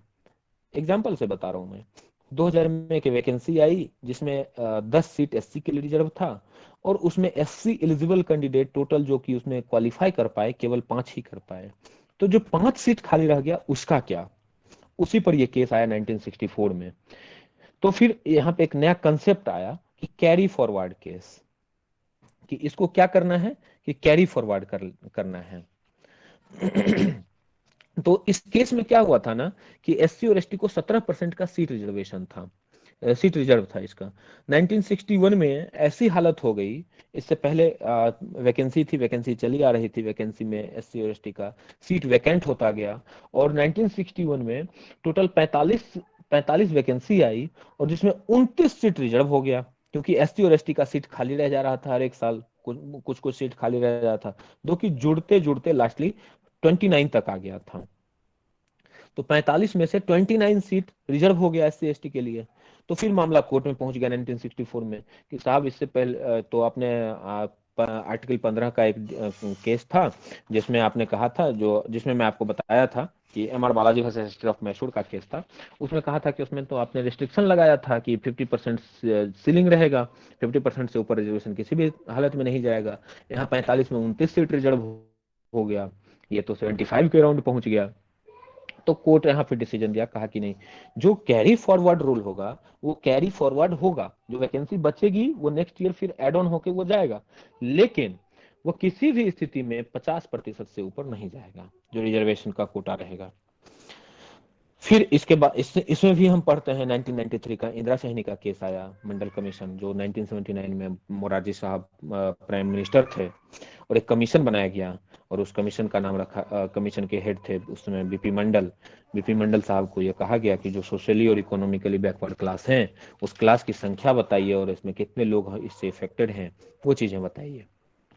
1980 में रिपोर्ट आता है, बीपी मंडल साहब रिपोर्ट देते हैं जिसमें टोटल रिपोर्ट यह आया कि 3743 ऐसे कास्ट हैं जो सोशली और इकोनॉमिकली बैकवर्ड हैं। और उसी से मेरी रिकमेंडेशन था इसमें कि 27% रिजर्वेशन दिया जाए। तो फिर 27% का रिजर्वेशन, फिर पीएम इसमें वीपी सिंह 1990 में वीपी सिंह पीएम बने, उन्होंने 27% रिजर्वेशन को बैकवर्ड क्लासेस के लिए फिक्स किया। इसमें 9 जज थे इस केस में, इंदिरा साहनी के केस में 1993 का जो केस था, 6 और 3 का 6-3 के रेशियो में केस आया। जो 6-3 रेशियो एक लीगल टर्म में बता रहा हूं कि जो 9 जज थे, 9 में से 6 एक ओपिनियन पे थे और 3 अलग ओपिनियन पे थे। 3 का ओपिनियन उन 6 के ओपिनियन से डिफर था। तो जो ये 3 थे, इन्हीं को हम लोग माइनॉरिटी जजमेंट बोलते हैं या फिर डिसेंटिंग ओपिनियन बोलते हैं। कई बार ऐसा हुआ है कि जो डिसेंटिंग ओपिनियन में जो जजेस रहे हैं या जो ओपिनियन रहा है, डिसेंटिंग ओपिनियन उनका रहा है, वही आने वाले फ्यूचर में एक मेजोरिटी ओपिनियन बन के आता है और वही मेजर डिसीजन होता है। तो फिर उसमें यही दो तीन चीजें आई कि 27% जो रिजर्वेशन होगा सोशली और इकोनॉमिकली का सही है, और जो रिजर्वेशन है ये प्रमोशन के लिए वैलिड नहीं होगा। इसमें आया था इंदिरा साहनी में कि जो रिजर्वेशन जो आप कोटा दे रहे हैं ये प्रमोशन के लिए वैलिड नहीं है, और किसी भी कंडीशन में 50% से ऊपर नहीं जाना है रिजर्वेशन का, जो आपका ये था इंदिरा साहनी के केस में। फिर इसी सब से जब देखा कि अब देखिए, कुछ पिछले डिस्कशन में एक दिन बात हो रही थी कि टसल होता है कभी कभी लेजिस्लेशन और जुडिशियरी के बीच में। इसी टसल में क्या हुआ कि जब देखा कि भाई कोर्ट कह दिया कि अच्छा, कोर्ट कह दिया कि प्रमोशन में नहीं एप्लीकेबल होगा, तो यहाँ तो लेजिस्लेचर तो ऑलरेडी बैठी हुई थी, कहा देखिए कैसे एप्लीकेबल हम कराते हैं। आर्टिकल 16(4)A ले आया और फिर कहा कि अब प्रमोशन के लिए भी रिजर्वेशन एप्लीकेबल होगा, और एप्लीकेबल हो रहा है। फिर 16 क्लॉज 4B जोड़ा गया 81st अमेंडमेंट से जहां बैकलॉग वैकेंसी था, बैकलॉग वैकेंसी में भी जो 50% का सीलिंग था उसको भी हटा दिया गया। फिर आया 15(5) में, रिलीजियस इंस्टीट्यूशन में अगर किसी को बोला गया कि किसी भी पोस्ट को होल्ड करने के लिए एक पार्टिकुलर रिलीजन से होना चाहिए, तो ये कंडीशन 16(1) और 16(2) का वायोलेशन नहीं है कि किसी भी रिलीजियस इंस्टीट्यूशन में किसी पोस्ट, कोई अगर पोस्ट है, उस पोस्ट को होल्ड करने के लिए पर्टिकुलर रिलीजन से होना, अगर ऐसा कोई फिक्स किया जाता है तो कहा गया कि ये 16(1) और 16(2) का ये वायोलेशन नहीं है, यानी discrimination on the basis of religion नहीं है, यह सही है। फिर आता है इसमें आर्टिकल 17 अनटचेबिलिटी। आर्टिकल 17 पढ़िएगा तो एबोलिशन ऑफ अनटचेबिलिटी है, ये छुआछूत के विरुद्ध का अधिकार है। छुआछूत का उत्थान हुआ इसमें, या जिसको आप कॉन्स्टिट्यूशन में एक टर्म दिया गया है अस्पृश्यता का अंत, अनटचेबिलिटी।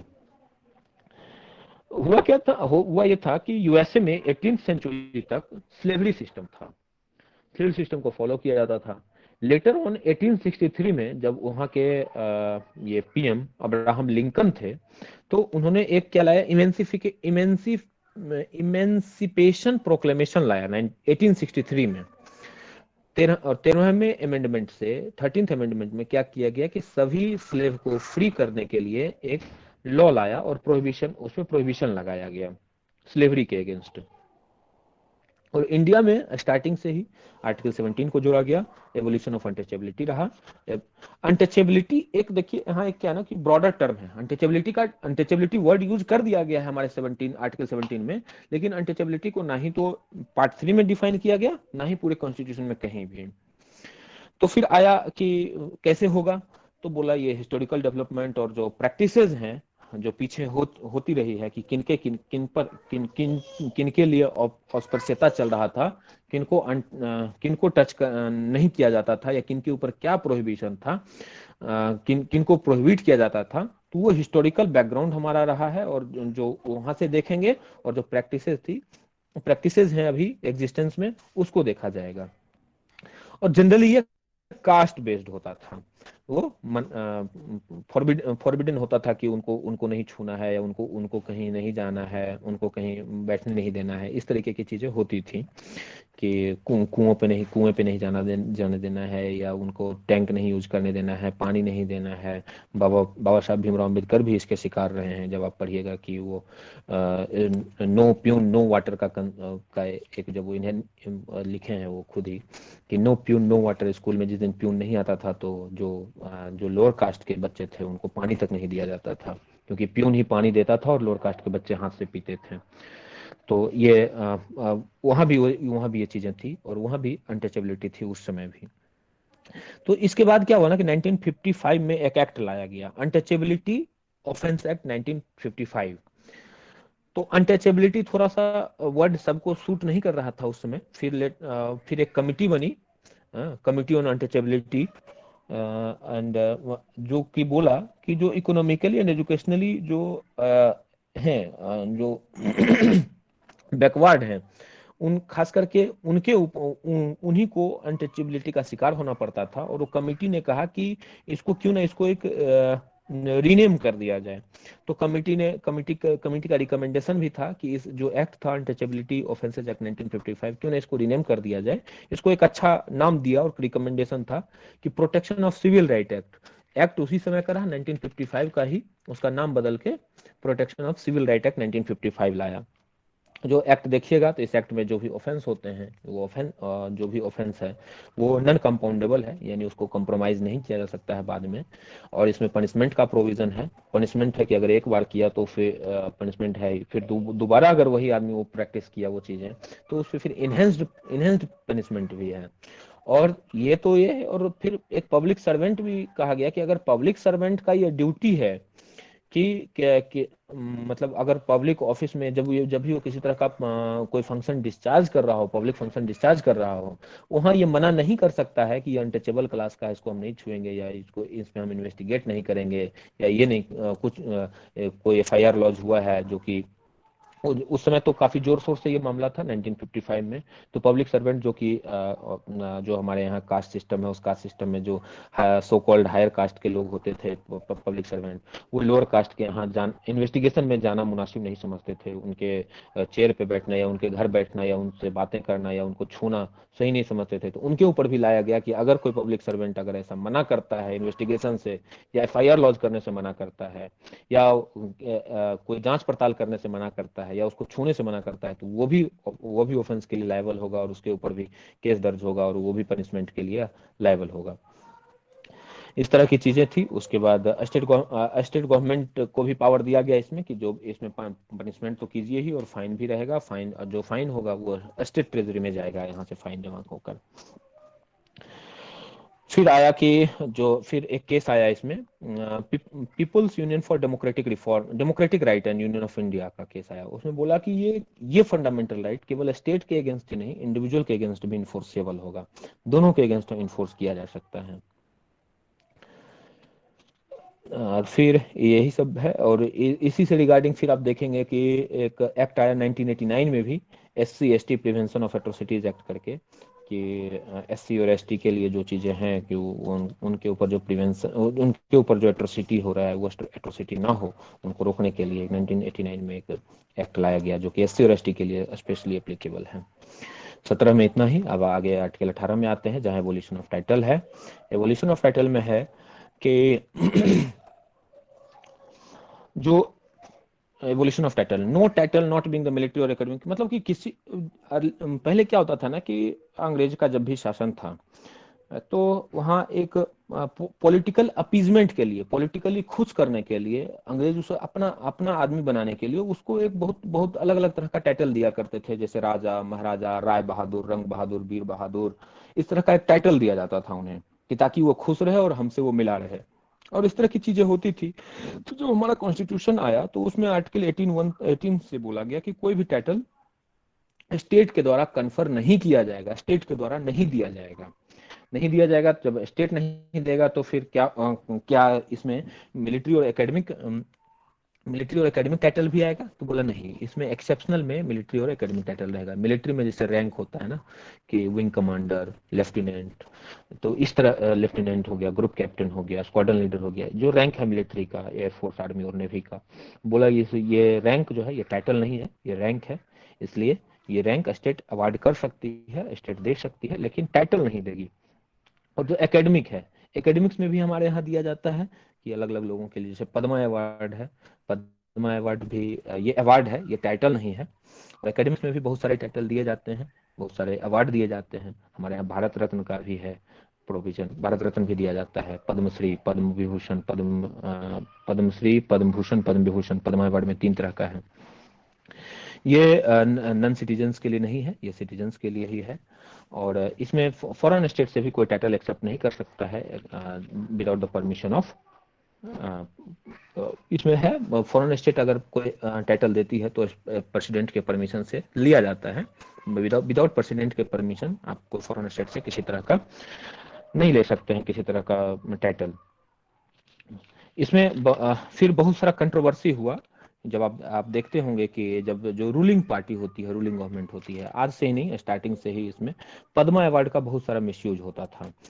कि जब भी एक उसमें national national national honour act था 1954 का, और इंदिरा गांधी जब 1971 में जब प्राइम मिनिस्टर थी, तो उस समय क्या हुआ था ना कि इंडिया, पाकिस्तान और बांग्लादेश का 1971 में वार हुआ था, और 13 दिन में भारत जीत गई थी उस समय।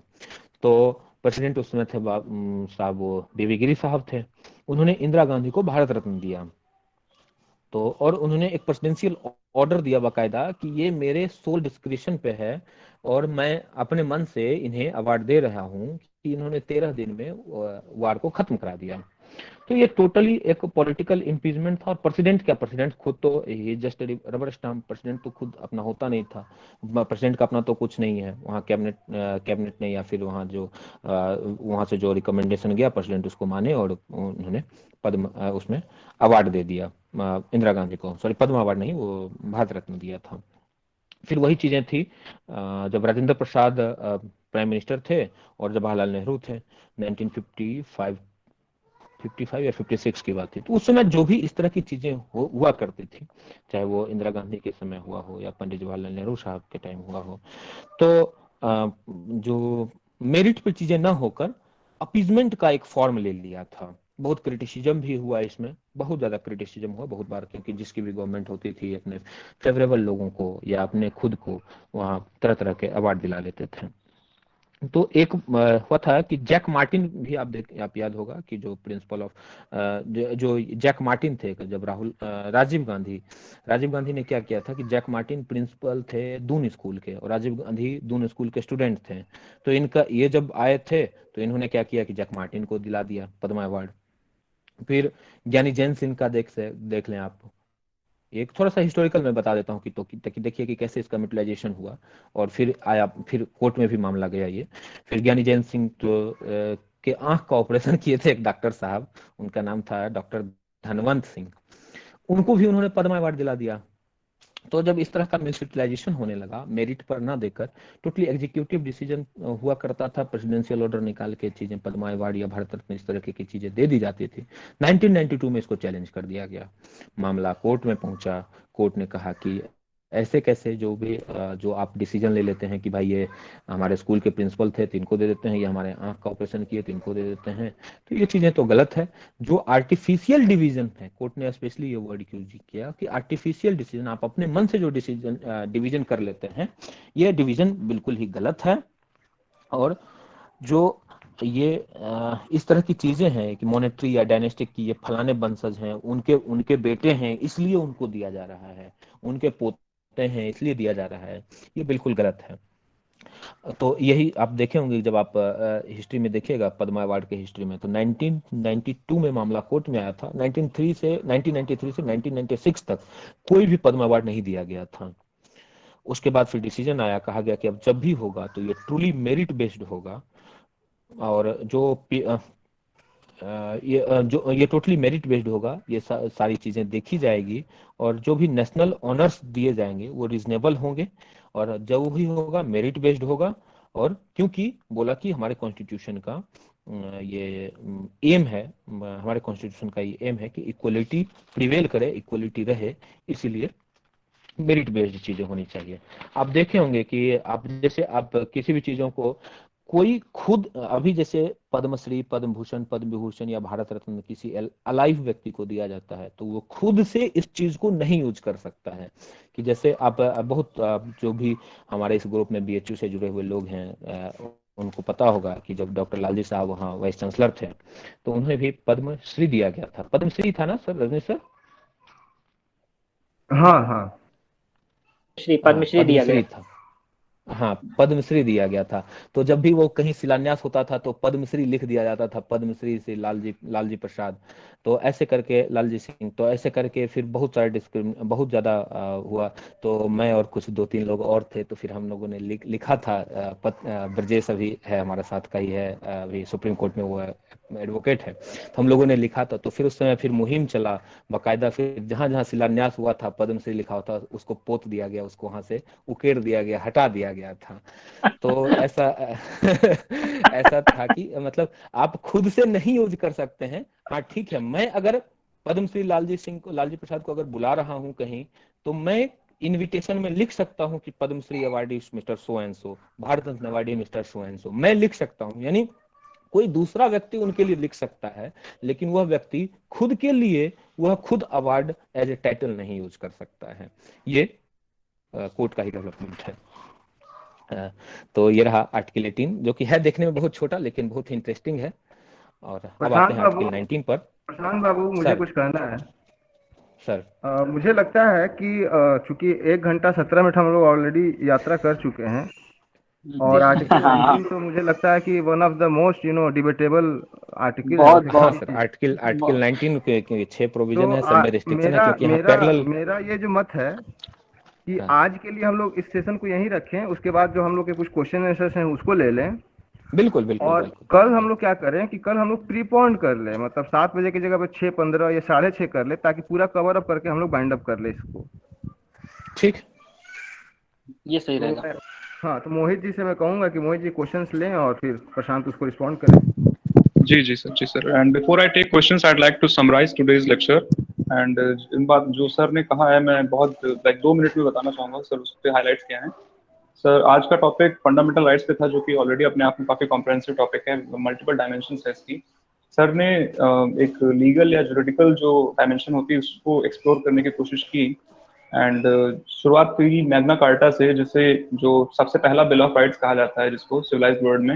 एंड देन उसके बाद फंडामेंटल राइट्स का कॉन्सेप्ट जो जो ओरिजिन हुआ, जो पहला बिल ऑफ राइट्स अमेरिका में आया 1789 में, वहां से शुरुआत की गई। एंड देन उसके बाद हम आते हैं आर्टिकल 12 ऑफ इंडियन कॉन्स्टिट्यूशन, जो कि डेफिनेशन देता है कि these fundamental rights which are enumerated in part 3rd of the constitution, how on which entity they should be applied, because fundamental rights are basically claims of Indian citizens, claims of citizens against the state. So it is really necessary to know what do we mean by the state, by the term state. So sir ने काफी comprehensive तरीके से state की definition बताई, particularly the term local authority, जिसके बारे में sir ने बताया कि what is a local authority. And तो उसने ये बताया कि of the same kind, quote and quote जो टर्म होता है उसका यूज किया गया कोर्ट के द्वारा, ताकि बताया गया कि जो इत्यादि या एटसेट्रा करके जो चीजें बताई जाती हैं जिसमें सिमिलैरिटी दिखाई जाती है, उससे इस बात को डिराइव किया जाता है कि लोकल अथॉरिटी का क्या मतलब है। उसके बाद सर ने काफी डिफरेंट केसेस को एक्सप्लोर करते हुए आगे बढ़े सर। उसके बाद आर्टिकल 13 को एक्सप्लोर किया गया। Then 13 article, then we come to right to equality. Right to equality में दो कॉन्सेप्ट्स थे, equality before law and equal protection of law, which are basically negative and positive in their approaches. The first one is taken from England, of course, and the second one is from USA. And then we came to Article 15, which is prohibition of discrimination on certain grounds. And then after that, we came to Article 16, equality of opportunity. And then we discussed the Mandal Commission and aftermath, and how the reservation policies have been provided in Indian Constitution, and how the laws have been enacted. And then we came to Article 17. Sir one thing I would like to ask कि article 17 जो है आपने जो उसमें supreme court की ruling आती है कि it is available against the private individuals as well. So जो आर्टिकल 14 है सर, क्या वो केवल स्टेट के अगेंस्ट ही है, या प्राइवेट इंडिविजुअल्स अगर इनइक्वालिटी का ऐसा कोई काम करते हैं जो कि अथॉरिटी की पोजीशन में है, क्या आर्टिकल 14 का लाइक को हम उनसे भी लाइक उनके अगेंस्ट भी सुप्रीम कोर्ट जा सकते हैं सर? ये क्वेश्चन मेरा था। एंड उसके बाद आगे आप बता दीजिएगा बाद में।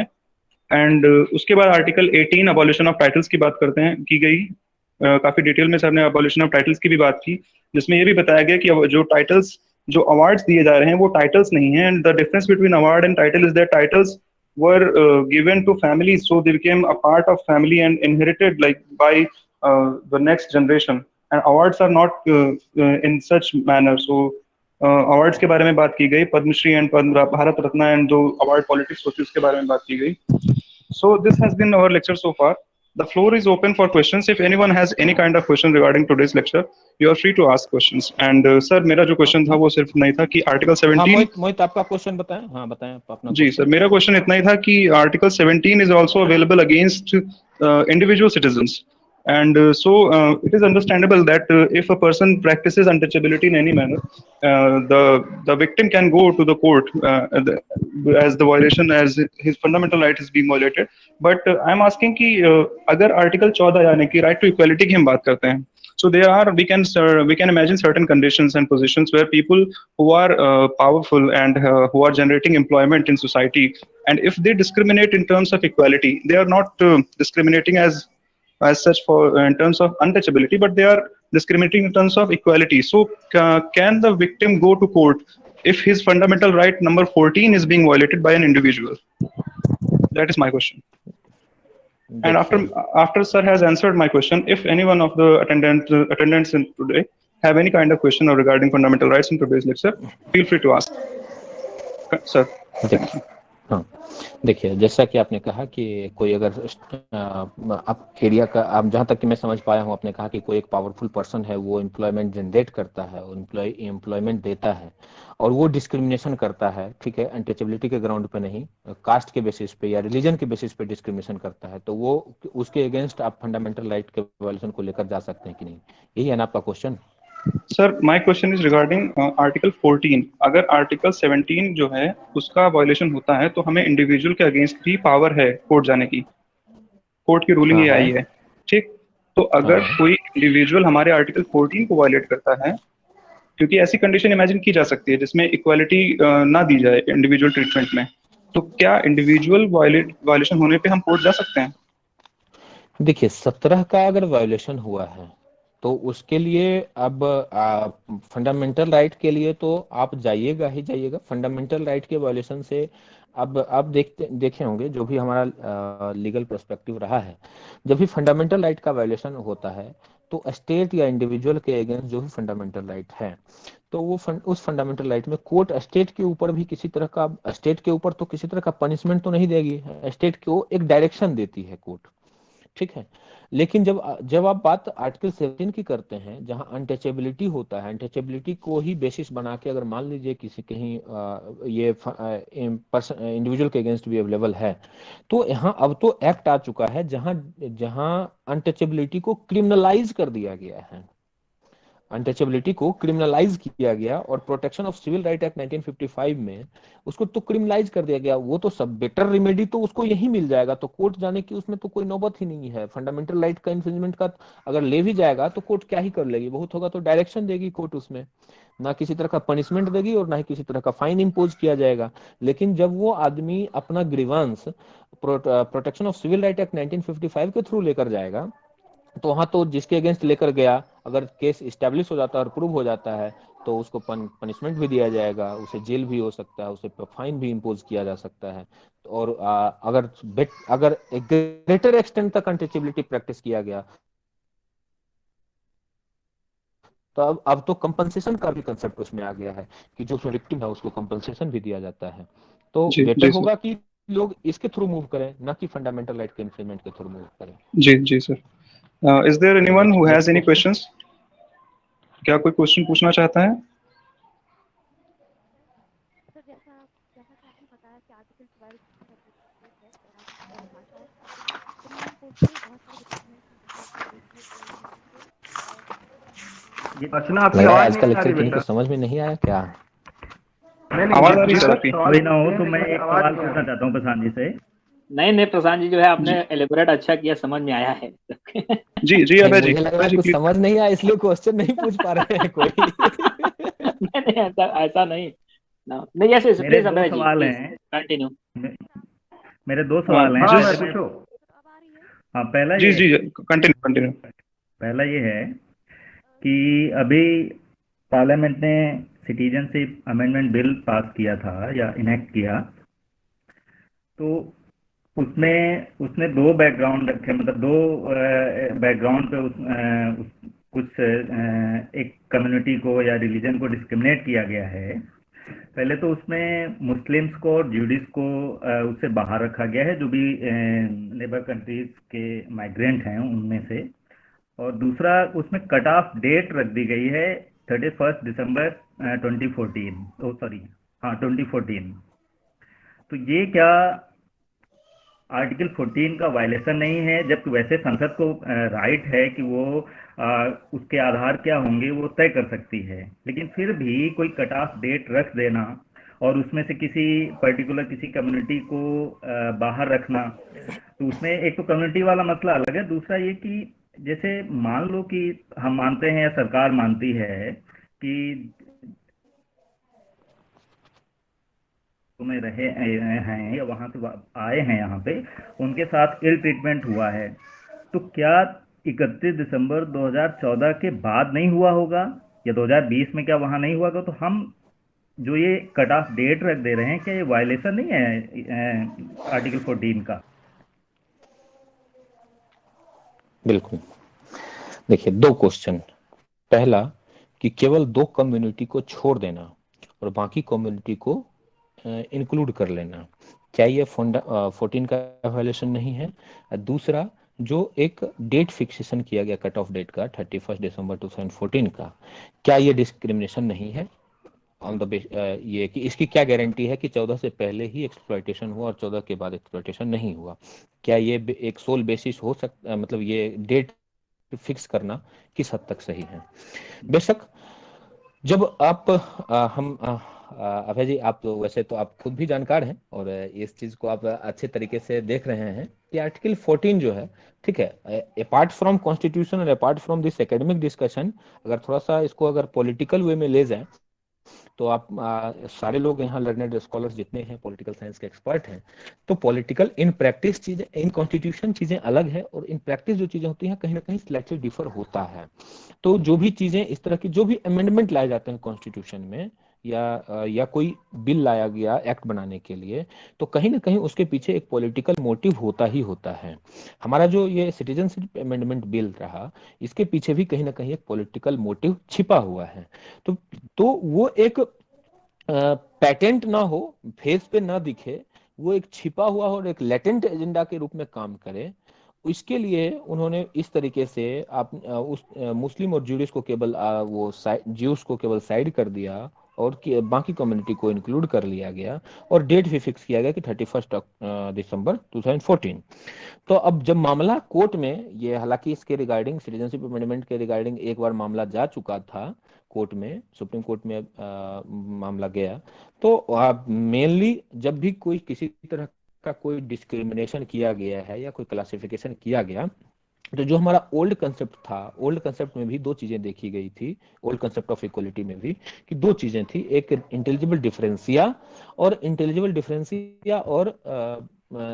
Rational nexus. तो जब वैसे सारे कंट्री, जिन चार कंट्री का नाम इस सिटीजनशिप अमेंडमेंट बिल में है, वो चारों कंट्री इस्लामिक कंट्री है। तो इस्लामिक कंट्री में अगर मुस्लिम के साथ ही एक, मतलब एक ये लॉजिक दिया गया था कोर्ट में भी, और ये एक लॉजिक, एक मतलब अपार्ट फ्रॉम पॉलिटिकल हटा दें, तो अगर कॉन्स्टिट्यूशनली देखें और थोड़ा सा एक लॉजिकली देखें तो ये चीजें सही भी साबित हो सकती है। मैं चूंकि वैसे मैं ये बता दूं, पहले डिस्क्लेमर दे दूं कि ना ही मैं बीजेपी का प्रवक्ता हूं, ना ही कुछ हूं।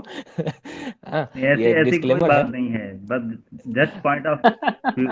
हाँ, ये एकेडमिक डिस्कशन का एक पार्ट है, तो मैं एक बस जो लॉजिक दिया गया कोर्ट में उसे मैं बता रहा हूँ। ऐसा कहा गया कि जो चार स्टेट, चार नेशन दिए गए, उसमें चार कंट्री थे, वो सब इस्लामिक कंट्री हैं, और इस्लामिक कंट्री में ही इस्लाम के साथ या मुस्लिम के साथ डिस्क्रिमिनेशन या एक्सप्लॉयटेशन हो, इसकी पॉसिबिलिटी कम है। और हमारा इंडिया और पाकिस्तान का जो डिवीजन हुआ था, सब ये भी एक यही था कि एक रिलीजन बेस्ड डिसीजन था उस समय, टोटली रिलीजन बेस्ड ही था। और एक उस समय ऑफर भी दिया गया था कि जो मुस्लिम्स उधर रहना चाहते हैं, पाकिस्तान जाना चाहते हैं, वो शिफ्ट हो जाएं, और जो इधर रहते हैं, इधर रहना चाह रहे हैं, इधर ही रह लें। तो एक लिबर्टी दी गई थी उस समय भी। तो अब वहां पर क्या हुआ कि कुछ हिंदू वहां माइनॉरिटी में हो गए, पाकिस्तान में भी। तो जो या फिर जो भी इस्लामिक कंट्री है, जहाँ इस्लामिक कंट्री में हिंदू हैं तो वो ऑब्वियसली है कि वो वहाँ माइनॉरिटी में है और एक्सप्लॉयटेशन की पॉसिबिलिटी वहाँ होती है और रहती है। तो उनका एक्सप्लॉयटेशन वहां ना हो और उनको अपने यहाँ लाकर अपना सिटीजन बना लें, ताकि कल के डेट में वो हमारे एक एलिजिबल वोटर भी हो जाएं, क्योंकि ऑलरेडी एलिजिबल वोटर हैं, वो एलिजिबल वोटर हो जाएं और इनकी वोट बैंक वोटिंग कैपेसिटी और वोटिंग एक्सपेक्टेशंस बढ़ जाएं। तो इसके चक्कर में इन्होंने दो लोगों को वहाँ डिस्क्रिमिनेट किया, दो कम्युनिटी को, और बाकी कम्युनिटी को ला दिया गया। ये हमारा जो अभी डिलिब्रेशन रहा ये अभी इस मैटर पे, जो आपके क्वेश्चन पे, वो कोर्ट के लॉजिक और पॉलिटिकल जो एजेंडा रहा, ये दोनों का मिक्सअप कंक्लूजन यही है कि मुस्लिम इस्लामिक कंट्री में मुस्लिम के साथ डिस्क्रिमिनेशन होने के चांसेस कम थे, इसलिए मुस्लिम को वहां छोड़ दिया, और डिस्क्रिमिनेशन नहीं होता है, एक्सप्लॉयटेशन नहीं होता, इसलिए मुस्लिम और ज्यूस को छोड़ दिया गया, बाकी कम्युनिटी को इंडिया में वेलकम कर लिया गया। और जो डेट सर रखा गया, जी जी सर कंटिन्यू। हाँ, जी और जो कंटिन्यू सर। डेट रखा गया 31 दिसंबर 2014, तो इस डेट के पीछे हालांकि कोर्ट में कोई लॉजिक नहीं दिया गया कि इसका इसका ये केवल यही डेट फिक्स करने का क्या कि 14 में मोदी जी आए, तो इसलिए 14 से ही हम 14 का ही डेट रखेंगे और 14 के लास्ट डेट रखेंगे उस ईयर का। इस डेट का कोई लॉजिक वहां नहीं दिया गया। इन क्वेश्चन जब भी इसको चैलेंज किया जाएगा, या चैलेंज अभी तक तो नहीं हुआ है हमारी जानकारी के हिसाब से, तो इसमें भी उसको एक इंटेलिजिबल डिफरेंसिया और नेक्सस दिखाना पड़ेगा कि आखिर ऐसा क्या रीजन रहा कि इसी डेट को चूज किया गया। अगर नेक्सस एस्टेब्लिश हो जाता है तो ये चीजें वैलिड होती है, अगर नेक्सस एस्टेब्लिश नहीं होता है तो ये चीजें वैलिड नहीं होगी। जी सर। सर दो क्वेश्चंस आए हुए हैं। एक वीरेश जी ने पूछा हुआ है कि why a constitutional amendment is not considered as a law, and second question Archana ji का है कि उन्होंने पूछा है कि why judiciary is not considered as state while it is the guardian of the constitution and it is like through judicial review and various practices it is controlling the state itself. So why Supreme Court itself is not considered as a state? So these two questions have come.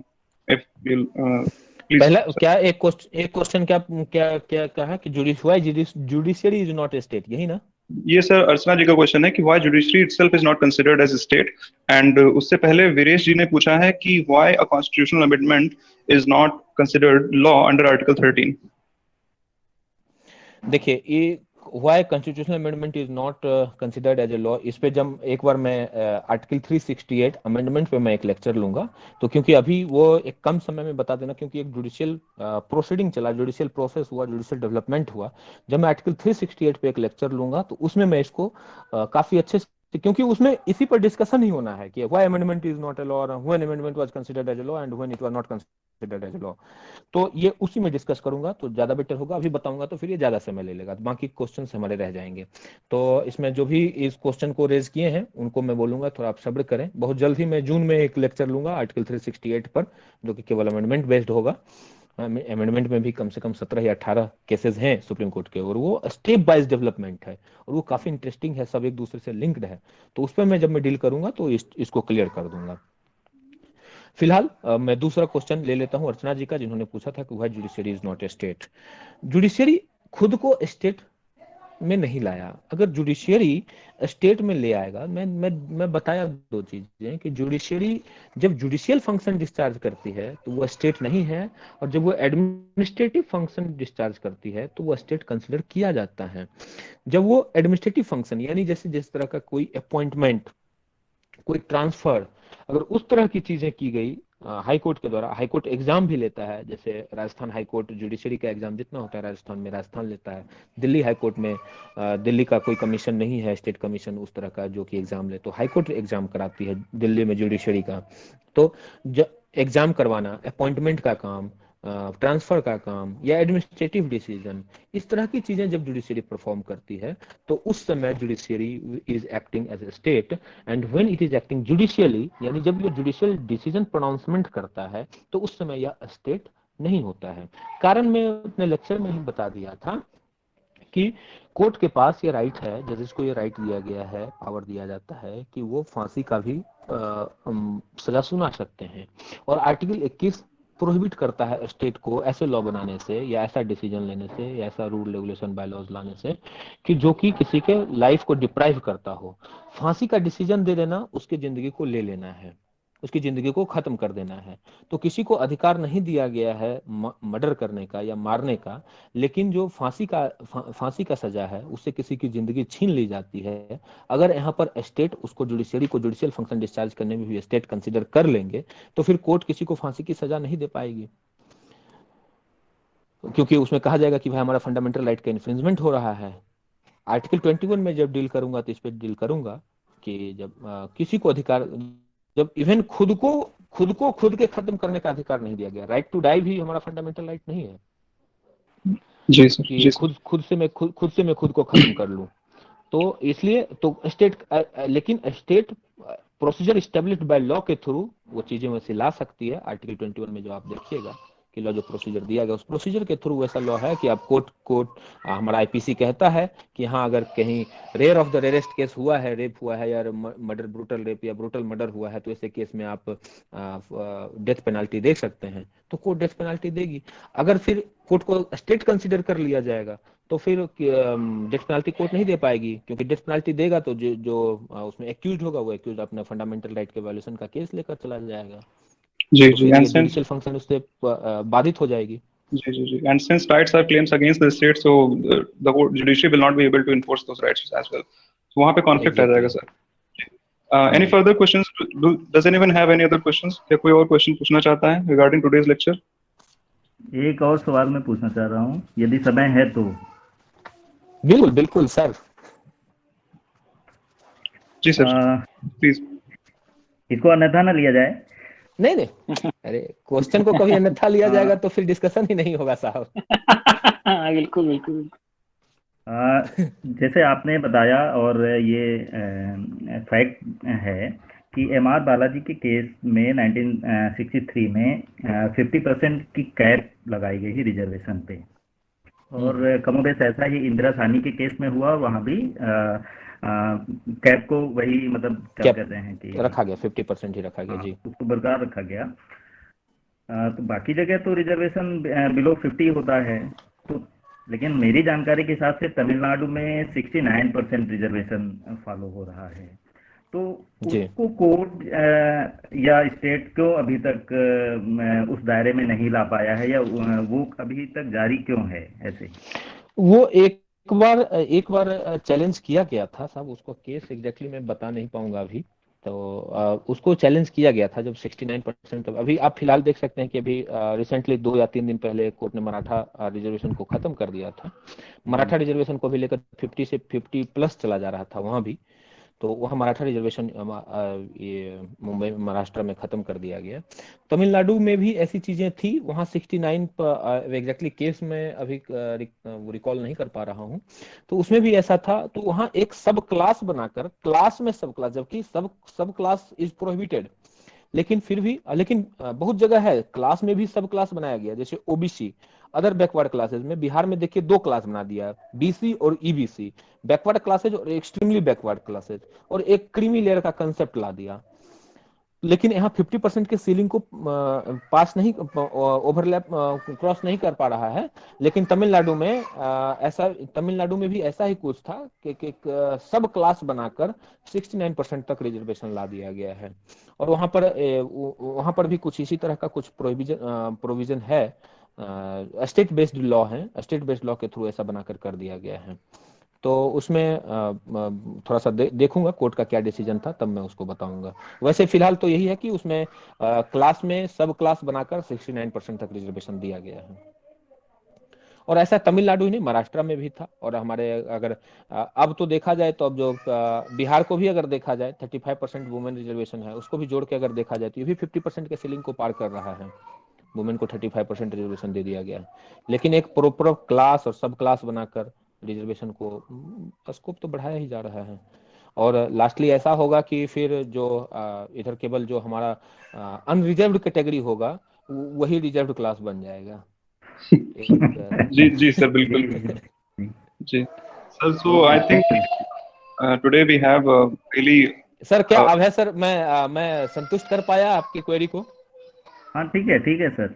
मैं परेशान करने वाला सवाल नहीं पूछना चाह रहा हूँ मैं, मतलब इंफॉर्मेशन को नहीं, मेरी भी यही कोशिश होती ये है है कि एक्चुअली देखिए ये डिस्कशन को और एक हेल्दी डिस्कशन जितना अच्छा होगा, जो लोग सुन रहे हैं उनके लिए ज्यादा फायदेमंद फोरम है प्रशांत, अब है सभी लोग, ये बिल्कुल डेमोक्रेटिक है और सभी लोग चूंकि फैकल्टी हैं, मैक्सिमम फैकल्टी हैं, तो उनको पता है कि भाई सवाल आने चाहिए।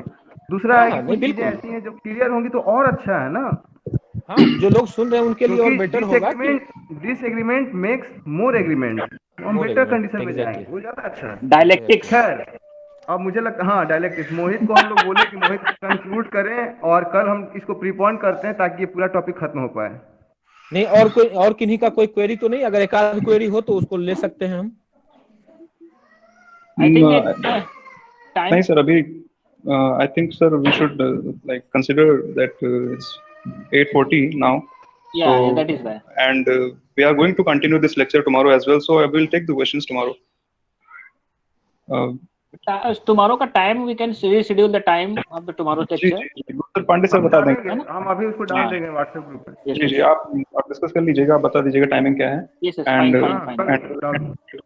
आज का लेक्चर सर काफी फ्रूटफुल रहा एंड जिस कॉम्प्रिहेंसिव तरीके से फंडामेंटल राइट्स की लीगल डायमेंशंस को हम लोगों ने एक्सप्लोर किया, जैसे आपने हमें बताया sir, that is some even for being student of political science हमारे लिए काफी चीजें नई थी एंड बहुत कुछ हमें सीखने को मिला and evolution of law that we have like seen through you, it's really helpful and we are so thankful for you for your presence in and for your kindness and for giving your time to us and with these words I'd like to inform all the present members कि ये lecture कल भी continue रहेगा। कल article 19 onwards